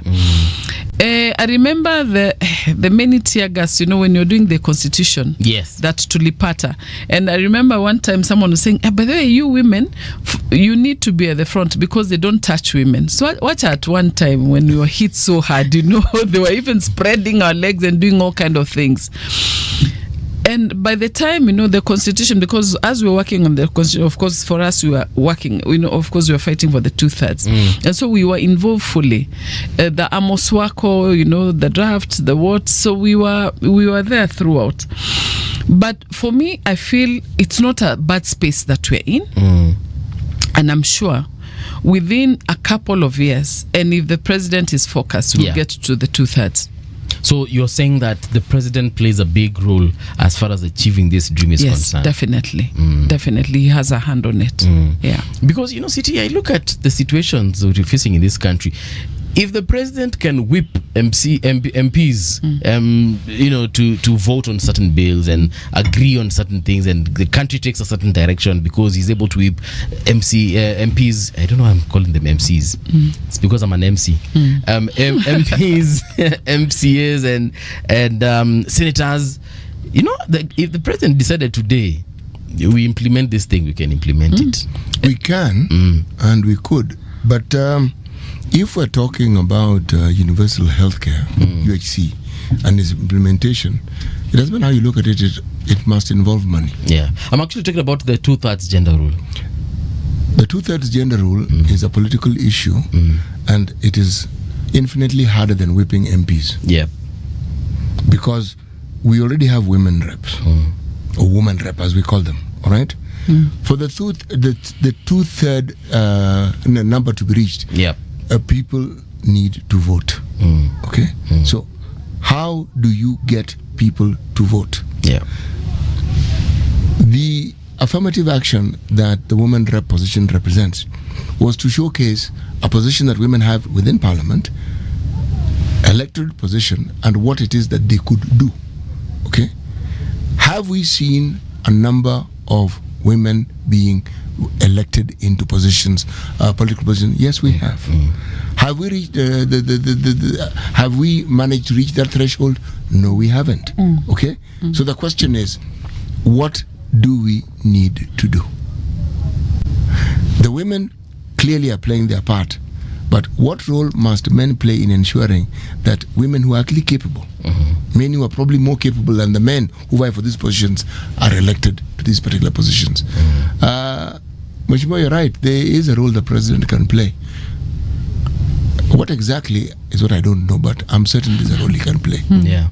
Okay. But I'm sure even the president, when he puts, of course, when he, as much as he may weep, that political resistance, or some leaders or some men, it's always there. It's always there. I look at the Senate, of course, it's the same, you would, why are these women nominated? They would look down upon us. But then look at what we do. Seriously, I feel that, we make the Senate shine out of the nominated, women senators. We do a lot, we contribute a lot. For example, look at the statements I make, my bills, my motions. I feel that I do a better job, So that political resistance, of course, with the president, definitely, and also some of them, just social culture thinking that hapana mwanamke kwa nini akue mbele yangu. Looking at the elected senators, out of 47, we only have 3. Okay. So then that's, of course, a story to tell, like why would you just have such numbers out of that? And even as the thought of just vying and thinking of facing the men world also is another issue. Then it's the same thing, that you face the GBV, that you face what out of that. So those are you understand, whenever they talk about, mwanamke wacha naye avae kama mwanaume, yes, but then, there are some hindrances that, are given out that we are unable to do that. So that political resistance will definitely be there. Yeah, for implementation. And of course, when you talk about this, the policies have to go through. Yeah, but then who are also involved with the policies to work on the constitution are the men. In terms of these affirmative action positions, the woman rep, do you think they have achieved what they were set out to achieve? 5 years, 10 years, this is now 13 years into their existence. Yes, I feel strongly their presence have been felt, especially with the GAF thing. Or I look at, I call her Mama County, Mama Kanairo, Esther. She has achieved, like yesterday, she was opening up a whole school, some classrooms at BD Primary. And many classrooms. I was looking, in fact, that was about 3 streams, 3 streams of different class. Yeah. I was looking at the safe house that she has done. It's beautiful, it's wonderful, and I hope someone will focus on it. The safe house she has in Runda. Looking at what she does, I look at Esther Passaris, the wonders that she has done in Nairobi, better than even what the governor has done, seriously. And she's saying, look, I've done 2 terms, enough is enough. I don't want to vie. I want to move maybe to a constituency, but then I've done my work. And I wish the other women could focus the same. But looking at each one of them and what they have, the investments that they have put in their counties, they have, the counties have made progress out of the women rep. Yeah. All right. I feel it was a good thing. We have achieved, Yeah, we have achieved. Thank you so much, Mheshimiwa, for coming through. This is where we come to a close as far as this conversation is concerned. Lakini kama kawaida tunaambianga wageni wetu kila wakati mmekaribishwa tena. Come, let's continue having a conversation for the sake of our country. Asante sana. I'm hoping na mimi nitakuwa ready mkiniita tena kuweza kuja. Asante. Thank you very much. All right. Folks, don't go too far. Here's the news.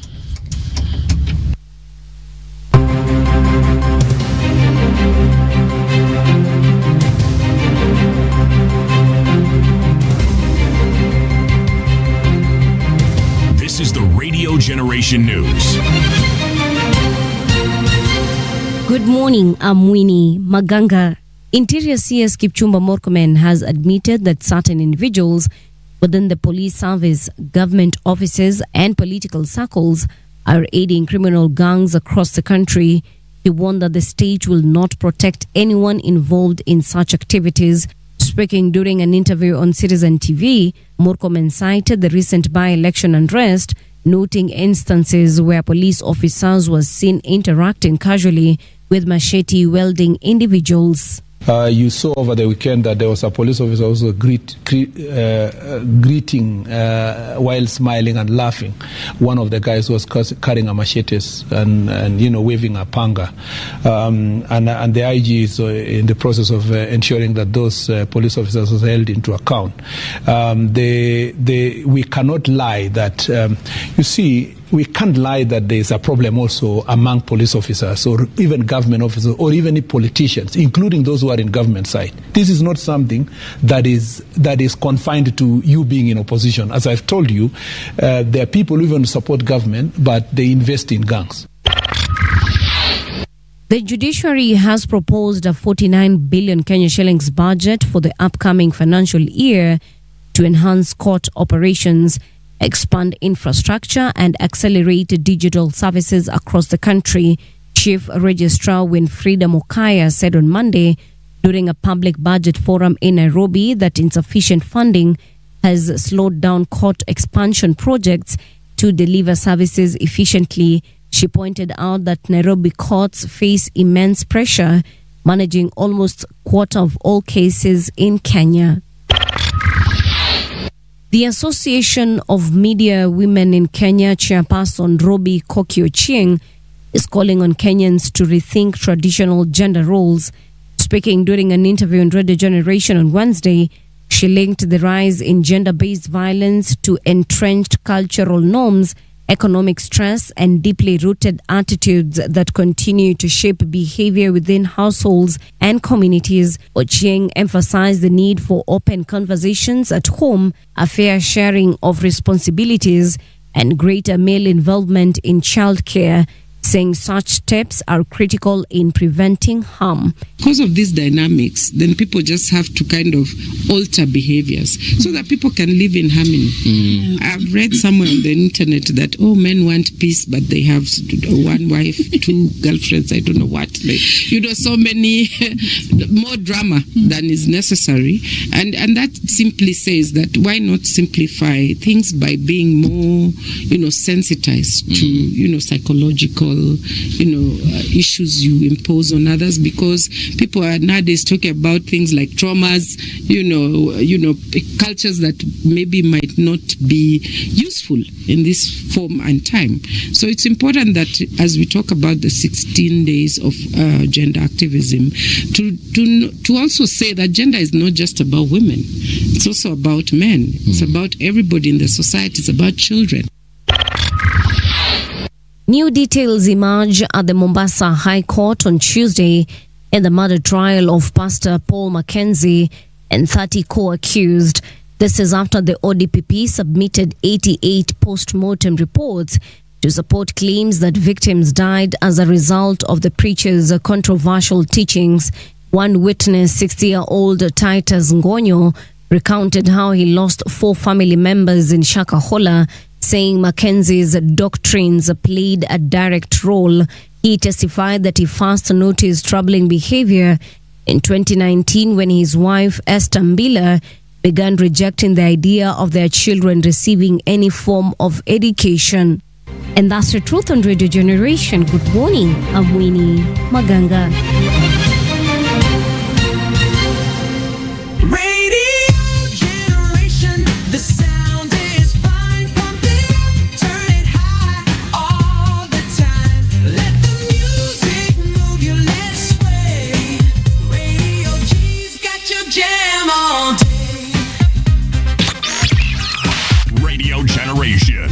The home of urban soul.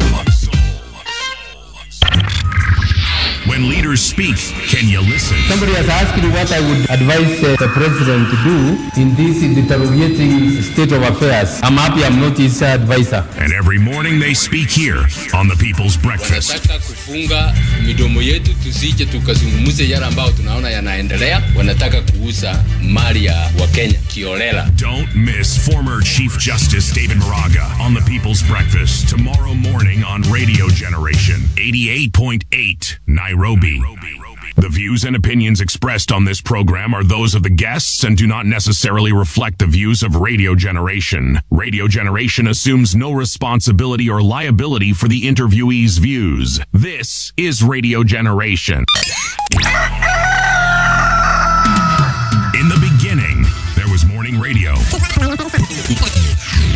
But now there is Radio Generation's The People's Breakfast. Curious and bold, getting facts from the shadows. That's what it is. Now, as the city wakes and secrets stir, a bright new voice shines. The People's Breakfast. Your morning, your voice, your journey. Good morning. Good morning, my neighbor. Welcome to the home of hard truths and bold insights, Radio Generation. You're very right. This is the People's Breakfast on Radio Generation 88.8 FM in Nairobi, Mombasa. It's 90.7. My name is Mungala Mbuvi, and of course, I'm with City Muga in the studio. We're also joined by constitutional lawyer Honorable Charles Nyechai. Mheshimiwa, karibu tena sana to Radio Generation tena na tena na tena. We actually enjoy your company every time you come here because you tell us, things to do with history, and then now you make it contemporary and then tell us what's currently happening. So, karibu sana to Radio Generation. Asante sana. Allow me to make a correction. Yeah. I shy away from being described as a constitutional lawyer. Oh. I prefer to be described as a student of the Constitution and law. Because constitutional lawyer sounds much more accomplished than I feel. But you are having been a judge of the East Africa Court of Justice, yes. having served as the chairman of the Constitution of Kenya implementation. I mean, you have been there. If you're not a constitutional lawyer, of course you are other titles as well. But that one, I feel it's very well placed. It's work in progress. I mean, Paul, the good justice doesn't want to be pampered. He's been modest. No, seriously. He's actually just saying, by the way, when you have embarked on a certain path. Yes. Okay? Right. The truth of the matter is, you graduated from college. What did they tell you? That you've been given power to read. and all that appertains. Exactly. You don't stop being a student. That's really the point that he's making. You actually never really stop. You're the student of that subject matter that people take the view that you're an expert in. Yes. Expertise can't be expertise if you're not constantly learning. Yes. Yes. I agree. Absolutely. I agree. All right, let's get right. But having said that, I'm happy to be here. Thank you. Thank you very much. I feel honored to have the opportunity. I always welcome an opportunity to discuss Katiba and related issues. There's a viewer, before I get into more serious matters, a viewer is asking me, is Charles Muga and Charles Nyechai, are they twins? By the way, he could be closer to the truth than he probably knows. Look at Charles Muga looking at me as though I've asked a question in Kikuyu. It is not that. It is me deleting what it is that is in my mind and what I want to say. No, actually, yes. If I were to shave your hair, the beard and the head, unaweza fanana na Charles. Okay. So you actually could be twins. But look at it this way. Yes. When somebody makes an observation and they decide to broadcast it, we thank them. and okay, sawa. You could be twins. All right. So, Mwesha, I wanted to ask you this question in regards to the elections that we witnessed last week on Thursday. Yes. What do you think of what happened? From which perspective? From where you were sitting, whether you watched it on TV, whether you participated. What do you think about the whole thing? Okay, I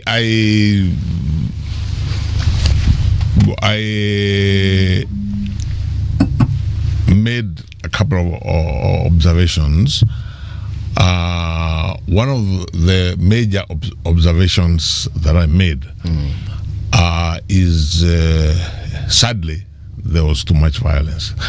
I'm not saying there should be any violence at all, but this one was a lot. Yeah, maybe it's because there were fewer of those where the elections were, but there seemed to be a lot of violence. The other thing also, there seemed. You see, now I'm talking about those things that cannot be disputed because we all saw them. Yes. What the law traditionally calls treating, which basically is endeavoring to bribe voters with cash handouts. That's a very, very, very sad thing, which could be seen all over the place. Right. That said, I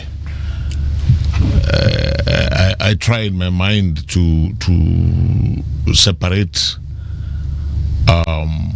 what is factual and what people, their feelings people hold because of their political perspectives. So you will find, for example, and I know we're going to talk about the commission. Right. You'll find many allegations, but nobody offers concrete, backing for those allegations. So there's no concrete evidence as to what is being said about the commission. In many areas, I mean, of course, how the commission handle the two issues that I have mentioned, the violence and the bribery. I think that's a legitimate point of discussion.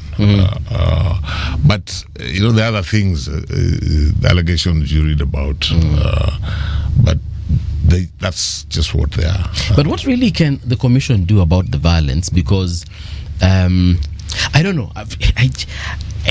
When I look at the mandate of the commission, them is just to ensure that, of course, the elections are free and fair. But what a voter or anyone else outside the purview of the commission does, how really can they influence that?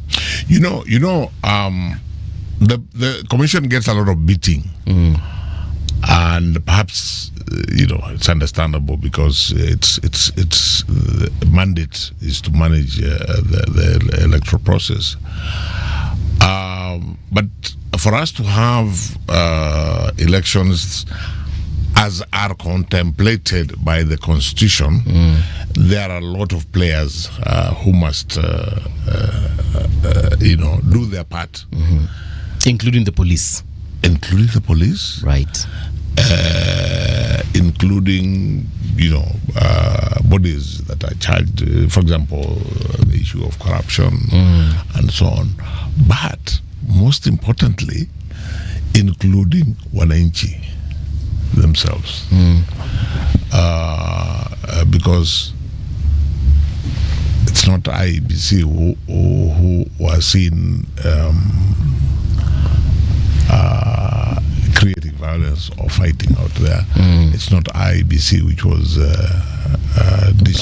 dishing out money. So wananchi, if we are honest with ourselves, wananchi we have to up our game as wananchi if we're going to be able to look at the electoral process and say that we have had elections that are free and fair, accountable. Of course, the Constitution specifically talks about peaceful and elections that are violence free. So mwananchi, and some of these issues are very complex. For example, even without elections, one of the things that really bothers me as a Kenyan who has reached an age where by the time umefika miaka ile ukienda kijiji unaitwa mzee, it's it comes with certain responsibilities. For sure. Yeah, and when I look at this issue, for example, of absent elections, but continuously, and I see this all the time in my neck of the woods, where the major political activity is always telling people, line up, and you dish out money to them. It makes me very, very, very sad, and it seems to be getting worse. And then, of course, when you have an election, again, that becomes in many ways, even during election campaigning, it becomes a primary activity. But much more, let's be honest. Yeah. Who exactly motivates these Kenyans to go into violence? Because chances are, I just wake up every morning, rather on the election day, to go and vote. But I meet this aspirant who tells me, I want you to go and create commotion over there. And of course, he motivates me with a few coins so that I can go and carry out his orders. It should, as much as we are blaming the citizens, shouldn't we also just look at the brand of politicians we have? By the way, I'm not blaming the citizens. I just want them to be alive to the fact. But I'm blaming them. And I'm one of them. Yeah. To be alive to the fact that we are major contributors to that situation. Political violence, in my view, those people you see caught on camera perpetrating violence, I think fall into two categories. Okay. There could be, or I'm sure there is, a category of people who are called in the morning or the previous night and they are told, Sasa utaenda pale, that particular place, cause this commotion, scare the people, blah, blah, blah. I'm sure that happens. Yeah. But there's another side to violence which I think we never discuss about, where violence starts with violent language from leaders, from political leaders. Yes. So the wananchi now, it becomes are incited into this violence. Into this. Okay. Even subconsciously. And that's another area that really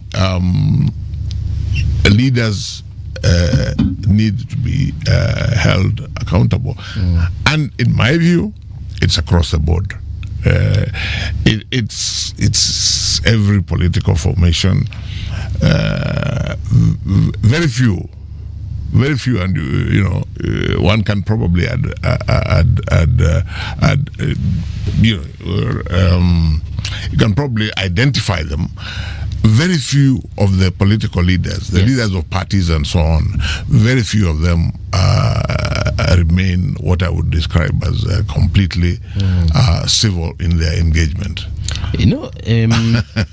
That's a very interesting perspective, because I am now getting to see it, that incitement aspect of just telling, it's like conditioning your supporters towards a certain agenda, telling them that this person or these people are like this and like that, using even derogative words and so on and so forth. It's crazy, eh? So you can actually just make your people start fighting over nothing. Paul, go a little bit back into history. Yeah. Look at Kanu or Kadu. These parties had youth wings. What exactly did the youth do? There were many young people who aligned themselves to a political party. What was their role? When did you actually see them active? You see, the thing that the youth do well is they mobilize. But mobilization is not just getting people to attend a rally or to attend a function. If there is need, and again, even during the era of the single party state, so long as two people are vying for a political seat, it doesn't mean there was no competition. There was always competition.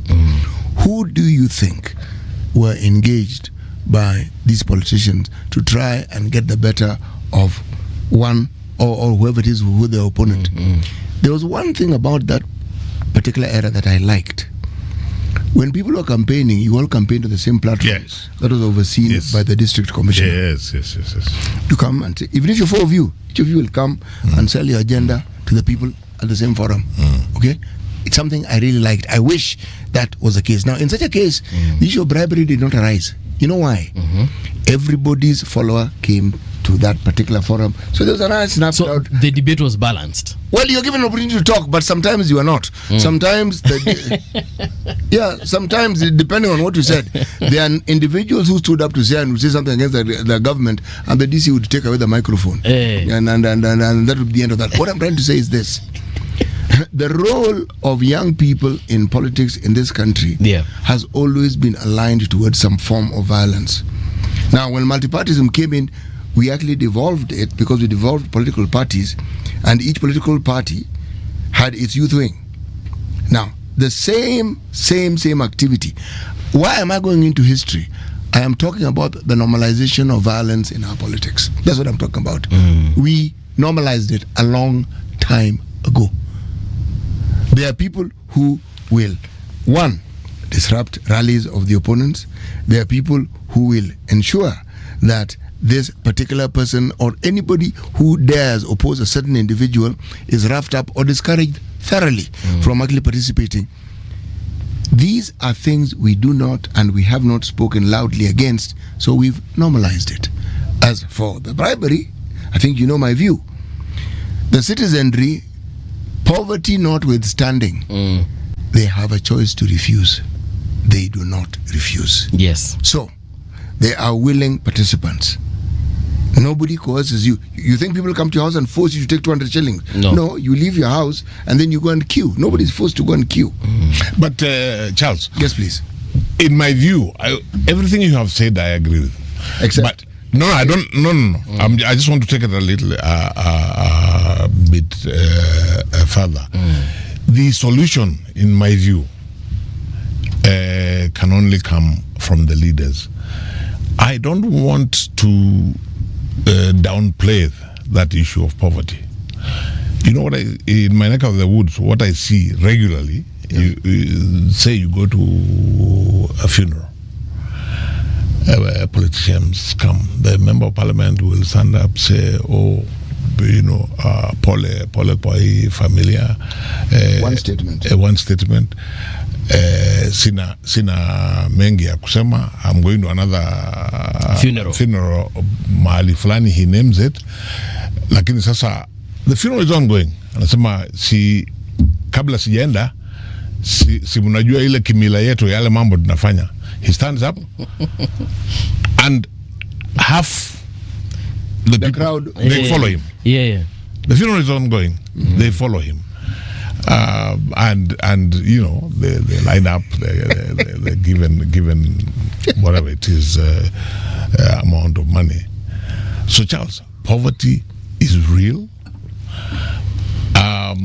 The pressures and what we expect those wananchi, the choices we expect them to make are very difficult. They're very difficult. Are we poorer now as a country than we were in, say, 1980 or 1984 or 85? As a country?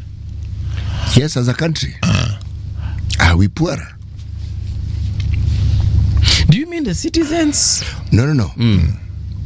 The widespread nature of poverty, okay? Because if you go to an earlier time, the subsistence existence of most Kenyans was wow. I would go ahead, please. I would actually say that I didn't exist in 1985, but I can say that right now people are broke than they were in the 90s, for example. How do you know this? Because I was alive in the 90s. You were a child in the 90s. Yes, I was. You know, but yeah, Charles, I use as a form of measurement. That's why I keep saying what I see at home. You know, here in Nairobi, quite honestly, it's the only time, like me, and probably you, when we interact with the what I would call the ordinary mwananchi is maybe when you're talking to the soldier out there, like that. So it's not very effective interaction like what I would see the few hours I am in the village visiting my mother, and as they see me going inside the compound, they know atatoka maybe after like 3 hours na atatupata hapa. And you see they will lay you, and you know the levels. For me, it's a really a difficult choice for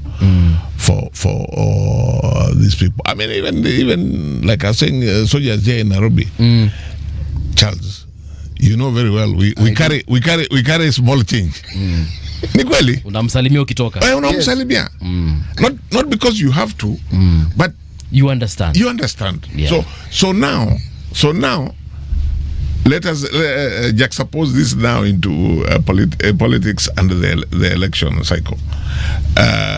First of all, the figures go up and more frequently, because when people are campaigning, they're going around every day.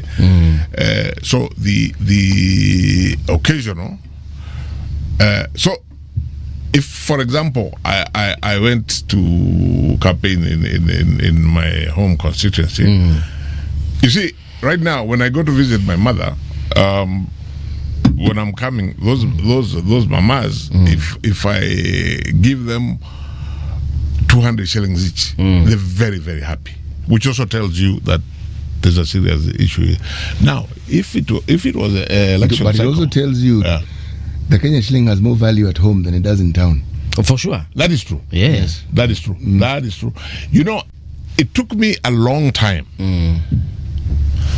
to internalize this poverty I'm talking about, because when you see how appreciative those mamas are, or the young people whom you're giving 200 shillings. So now,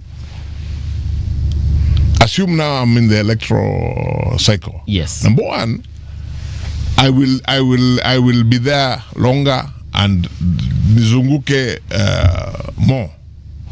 So definitely their expectations are high, and I'm looking for votes. I'm looking the first time when the first example I've given. Yes.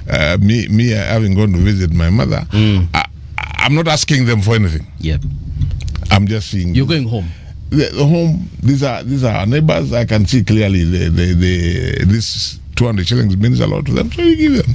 But now you go there and you're looking for their votes. So the stakes are high. The stakes are high. The dynamics change. They change completely. They change because now there's something you want. Yes. When you simply go to visit your mom, these are neighbors, relatives. Yes. The conversation is completely different, and your relationship with the conversation is different. The moment you state that you are vying, power dynamics change. It becomes transactional. Yes, and now what you've done is you've given them the power to demand. Yes. Before they cannot demand. Yes. Now they can demand. Because you are asking them for something. Yes, and that is why they will wait outside now. When you announce, they'll fill the compound. Yes, and then there's another aspect to this. This wananchi over and leaders should be concerned about this. Over a period of time, this wananchi have actually internalized that naona huyu Muga ambaye anataka kuwa mjumbe, ndio akiwa mjumbe hakuna kitu, there's nothing I'm going to get from him. So nichukue saizi whatever it is that is available I take now, because hakuna benefiting. The moment we vote for him, ndivyo. Now, leaders should be worried about that. So now, Mheshimiwa, back to the question of IEBC. Are they well equipped? Are they capable of holding the 2027 general, which is going to be several times bigger than what we experienced on Thursday? Do they have the capability to run the elections in 2027? I'll answer that at two levels. The short answer is I have not seen anything, even as they conducted the by-elections. I have not seen anything that tells me that the commission would be more challenged than it has been before. Because there are always challenges, the commission. Some of them are the things that we're discussing. So my short answer would be that taking the commission as it is and the mandate it is called upon to execute, I would say I do believe they can manage the elections. What I would expect. Let me say this. Okay. If I was a member of the commission and we're in the boardroom now, Leo Squee, as we are talking, the things that would be taxing my mind are at two levels. One, what is it that we saw or witnessed or experienced in the just concluded by elections? Yes. That we as a commission need to be able to respond to better perhaps than we did. And these are the things that we're talking about. For example, they got quite a bit of flack, the violence in Kasipul, and I think those guys were fined, is it 1 million shillings each? Yeah. Which they paid promptly, and so IEBC got the flack that they should have been more. The penalty should have been higher. Sanction should have been tougher. But for me, I would say that is a judgment call, and we all live in this country. Visualize a situation. The election is over, so now we can use it as an example. Visualize a situation where IEBC says, hapa Kasipul, tumeangalia, this violence is being perpetrated by the ODM candidate. I'm just giving an example. Yes. And tumeangalia, the sanction, the fitting sanction is to disqualify this candidate. What would be the reaction? It's very easy for wananchi to criticize IEBC. Yes. But we live, Charles, in a country that is polarized.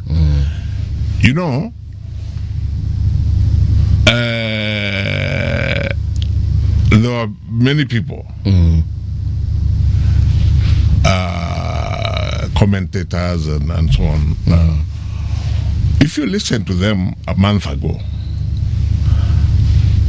for them, they were arguing that in this election, Mbere, Malava, Kasipul, if X wins, that in and of itself is evidence that there was rigging.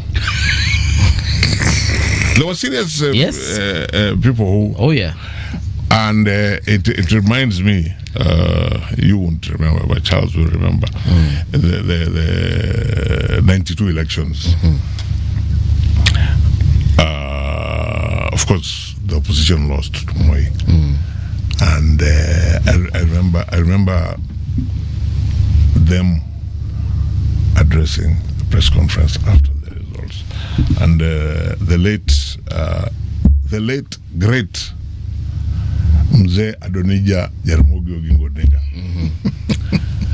said, and I paraphrase that, Kanu stole this election. The journalist asked him, Mheshimiwa,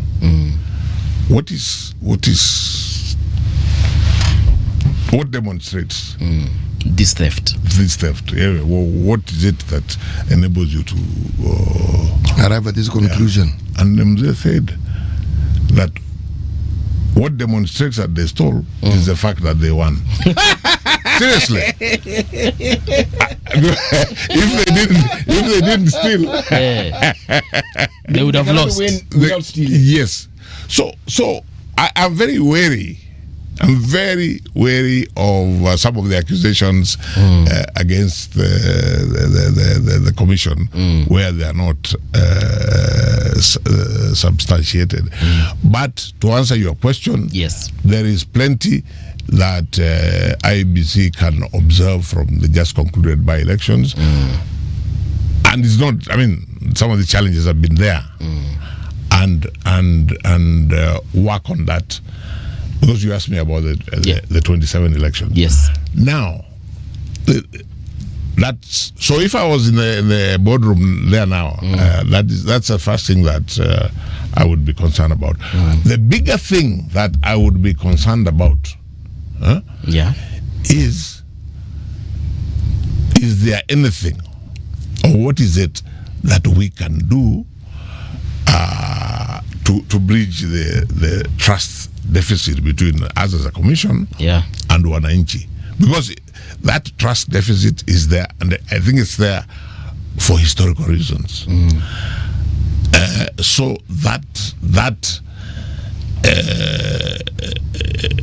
to me will not militate against them being able to conduct the 27 elections, but the commission would help itself greatly if it found ways of addressing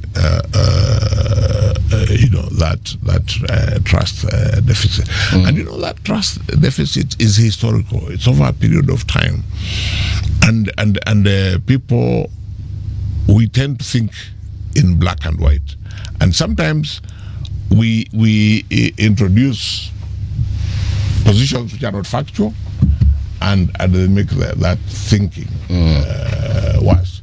For example, I listen to very many people who say that the Supreme Court in 2017 found that the late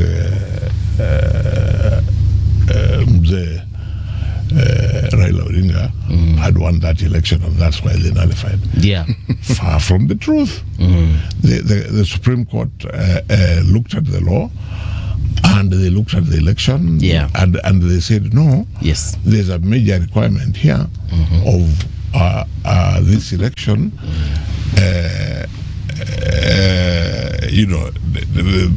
Must be verifiable. There's a threshold that must be maintained. Yes. So they didn't say that, but there are people who believe that on the basis of that nullification. So what I'm saying is that there's a lot of baggage that the commission has inherited from history, which they must find a way. They may not be able to deal with it completely, but they must find a way of lightening that baggage. But in my opinion, I have not seen anything to suggest that they can't handle elections. If we look at the Public Service Ethics Act, where public servants, civil servants are not to act as party agents for any political outfit. But in this particular by-election, we really saw our CSAs, PCSAs, the deputy president himself, the president, and other public servants of high office. They were literally campaigning for different candidates. So now what do we do in regards to that? Because it is in one way or another affecting our electoral process, our democratic processes. I agree with you. It's a very difficult one in practical terms. The theory is good, but in practical terms, it's a difficult thing to tackle. When you're talking about leaders or people in government, you're also talking about the use of state resources. Where is the boundary? So it's complex. But you know what? Because I'm an optimist. I would take the path of starting from the known, going towards the unknown. What you have just described, I would put in upande unknown. But these things of bribery, violence. Those are things that I would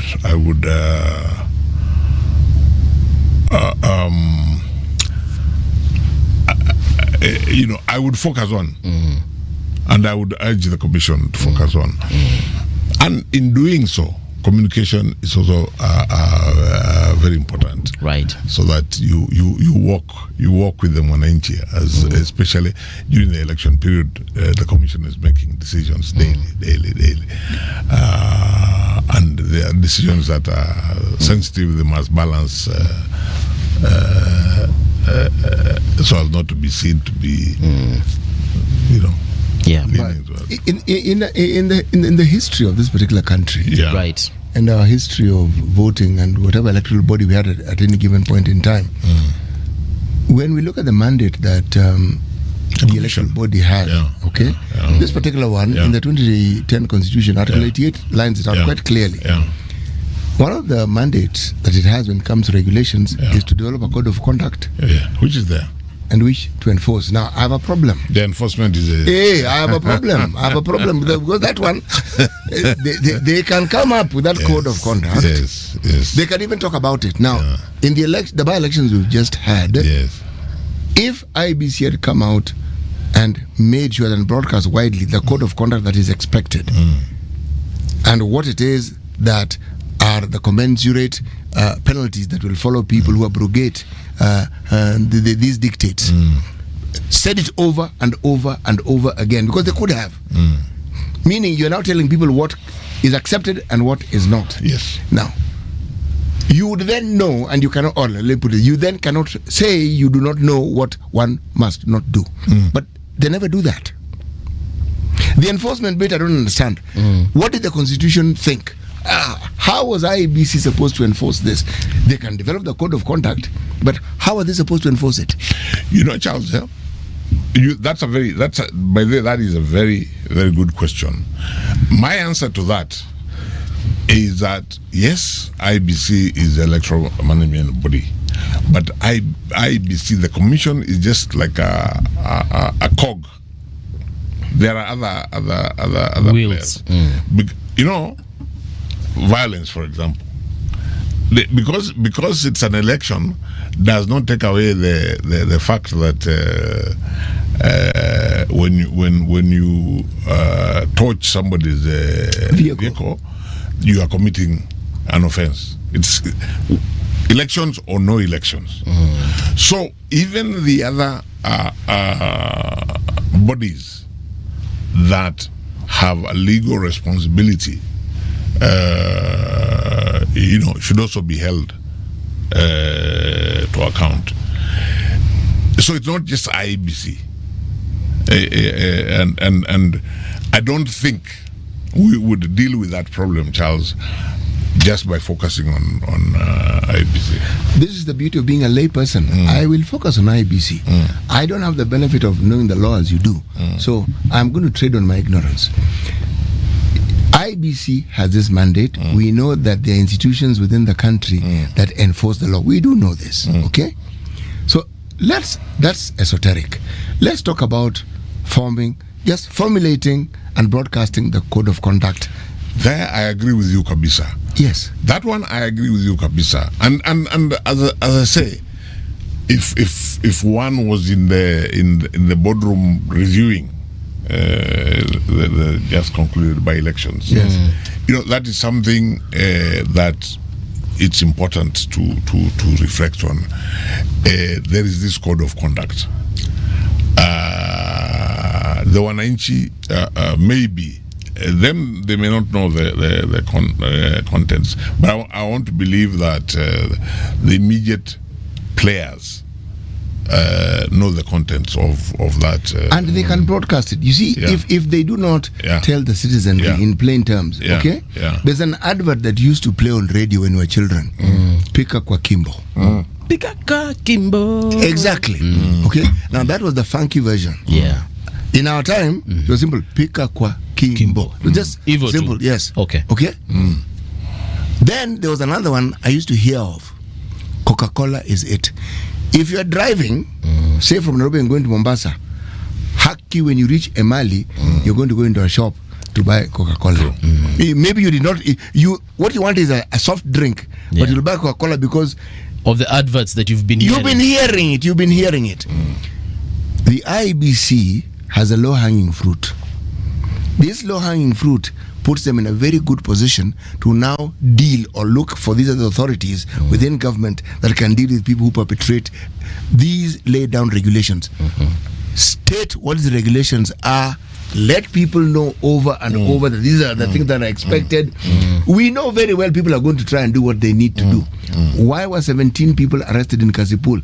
Because the police knew these guys are breaking the law. Yes. They knew. It's not that they don't know. They knew. They were arrested. Yes. And that's why I'm saying, Charles, yes, that it's not just IEBC. IEBC, yes, we cannot defend them from discharging their constitutional mandate, but we must also hold the other players in that process to account, like the police when people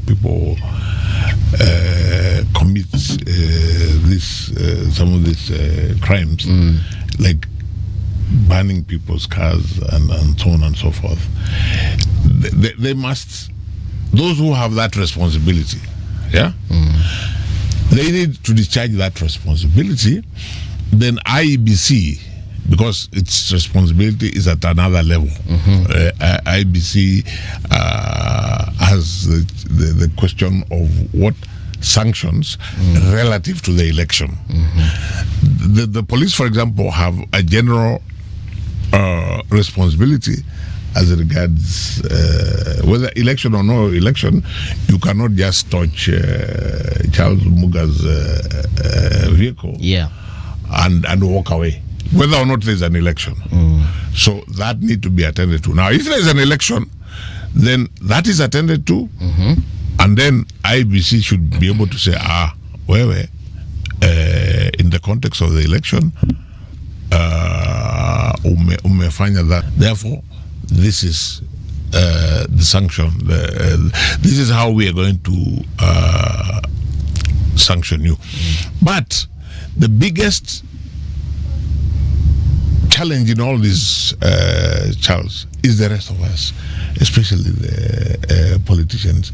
There is, by the way, unless you address the culture of violence, for example, which starts from the political leaders, even from their language, unless you address that, it is going to continue to be a challenge.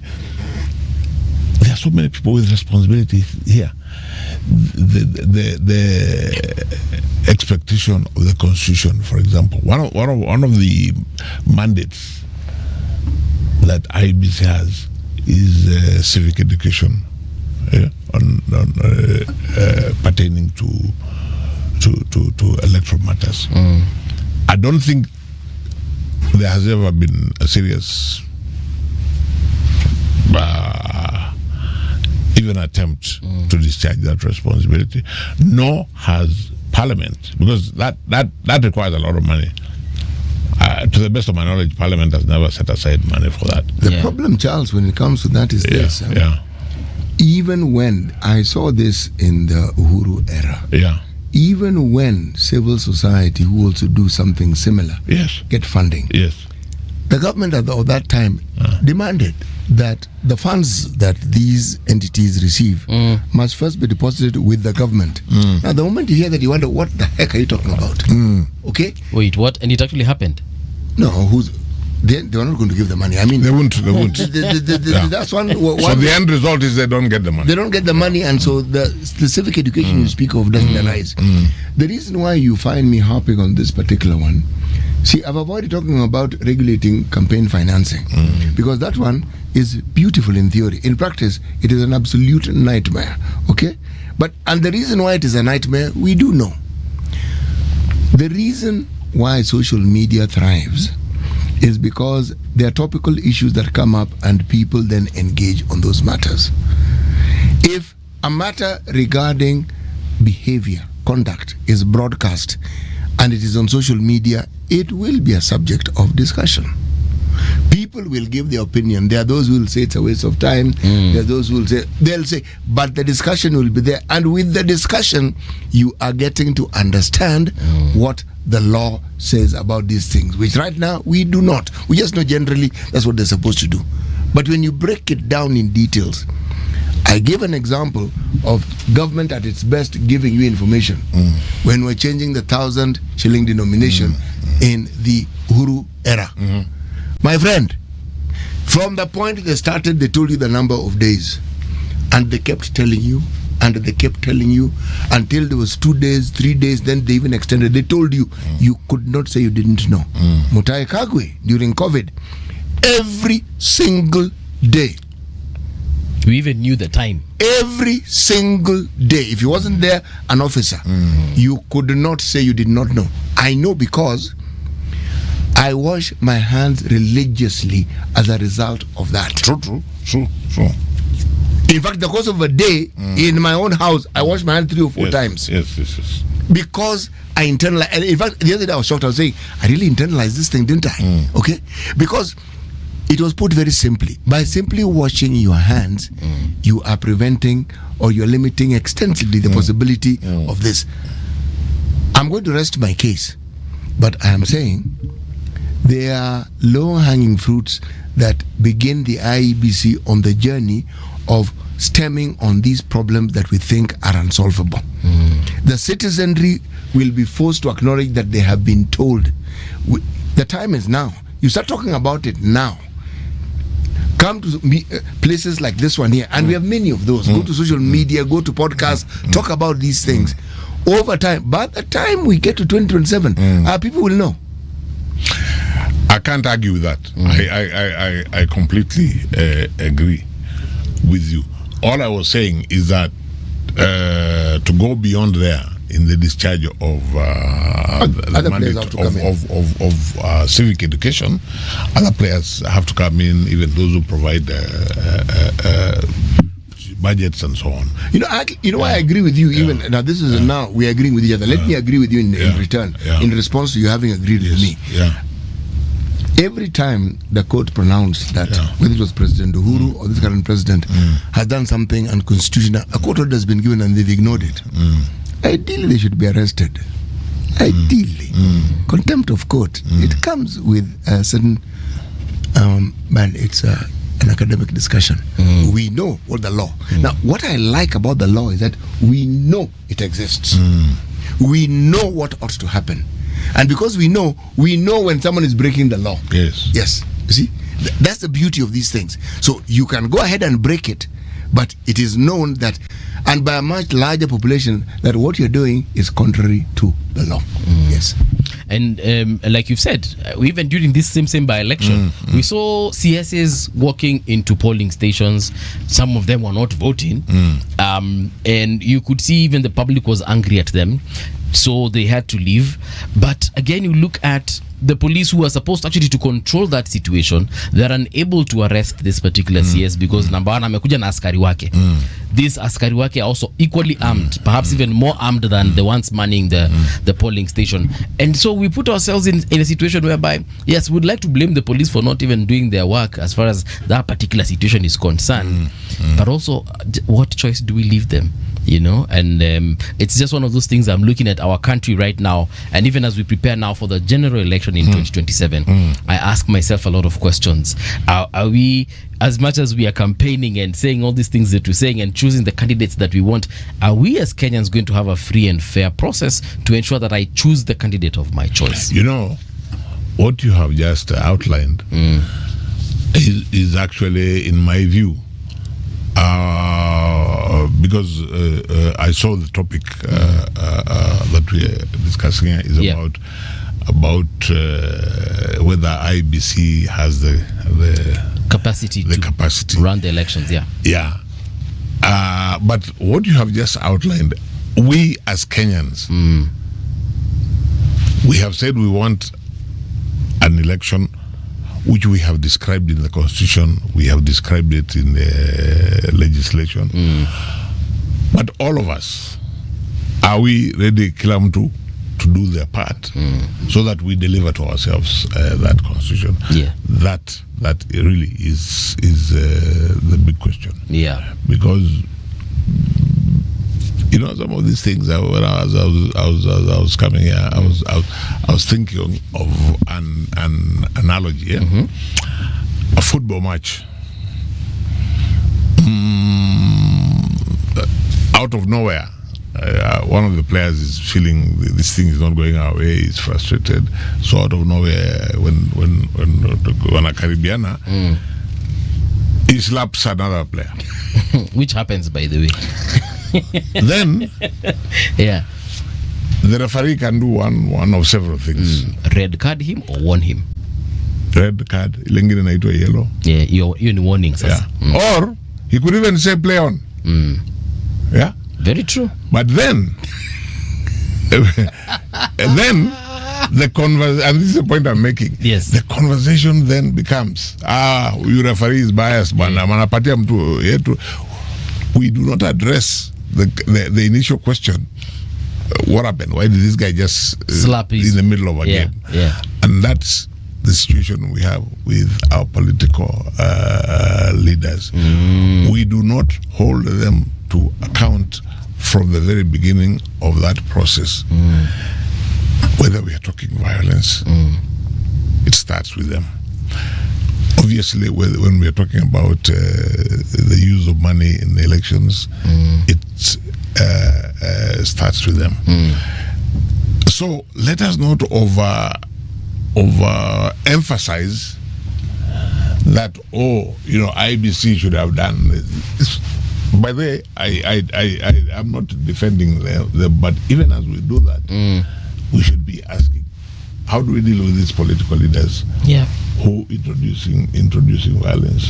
How do we deal with these political leaders who are introducing bribery? How do we deal with these leaders who nonchalantly are public servants, but they are participating in this election using state resources and so on?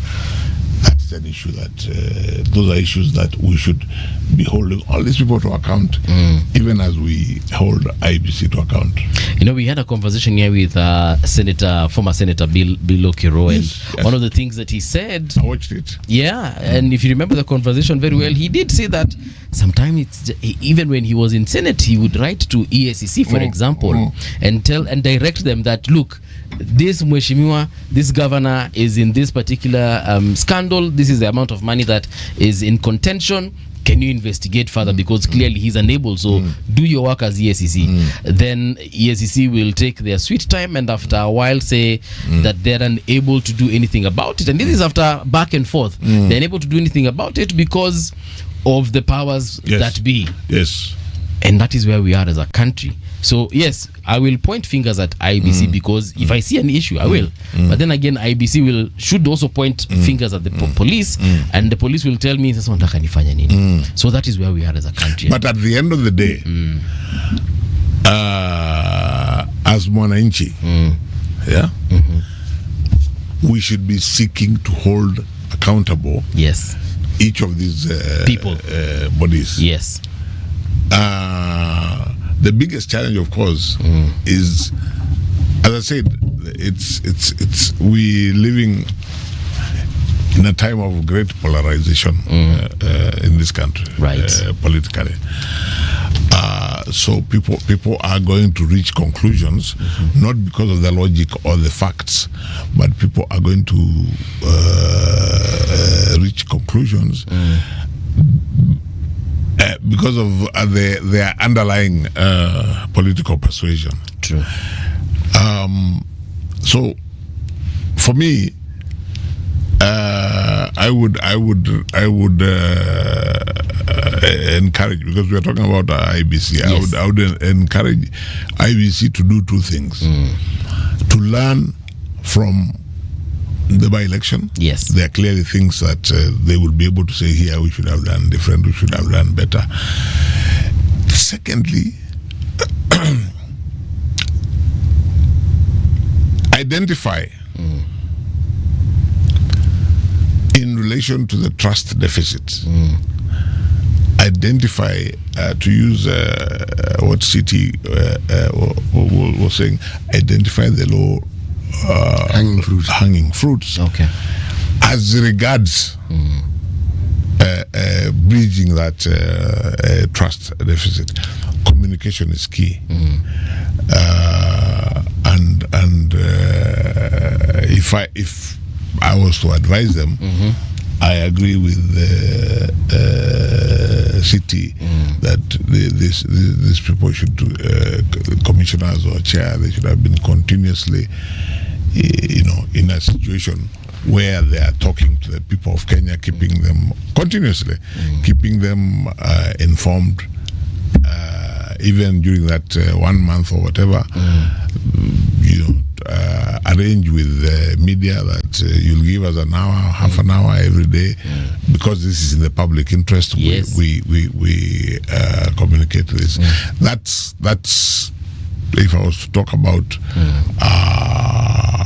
what I think, looking at 2027, what they should do in order that they're able to manage 2027. But I think they can manage it. They will manage it. They don't have a choice. Yeah. Thank you so much, Charles Nyachai, for availing yourself. And we invite you again. Let's continue having these conversations. Yes, let's. There are many issues that I'm still waiting for you to invite me to discuss devolution. Oh no, it's very close to my heart. City will make sure it happens. All right. I look forward to that. Asante sana. We want to leave you in the safe hands of Lady Mathai and Rania. They're coming through for the retro box. I hear they have goodies that they want to give you, so why don't you keep it tuned until that time? But for right now, see you tomorrow bright and early.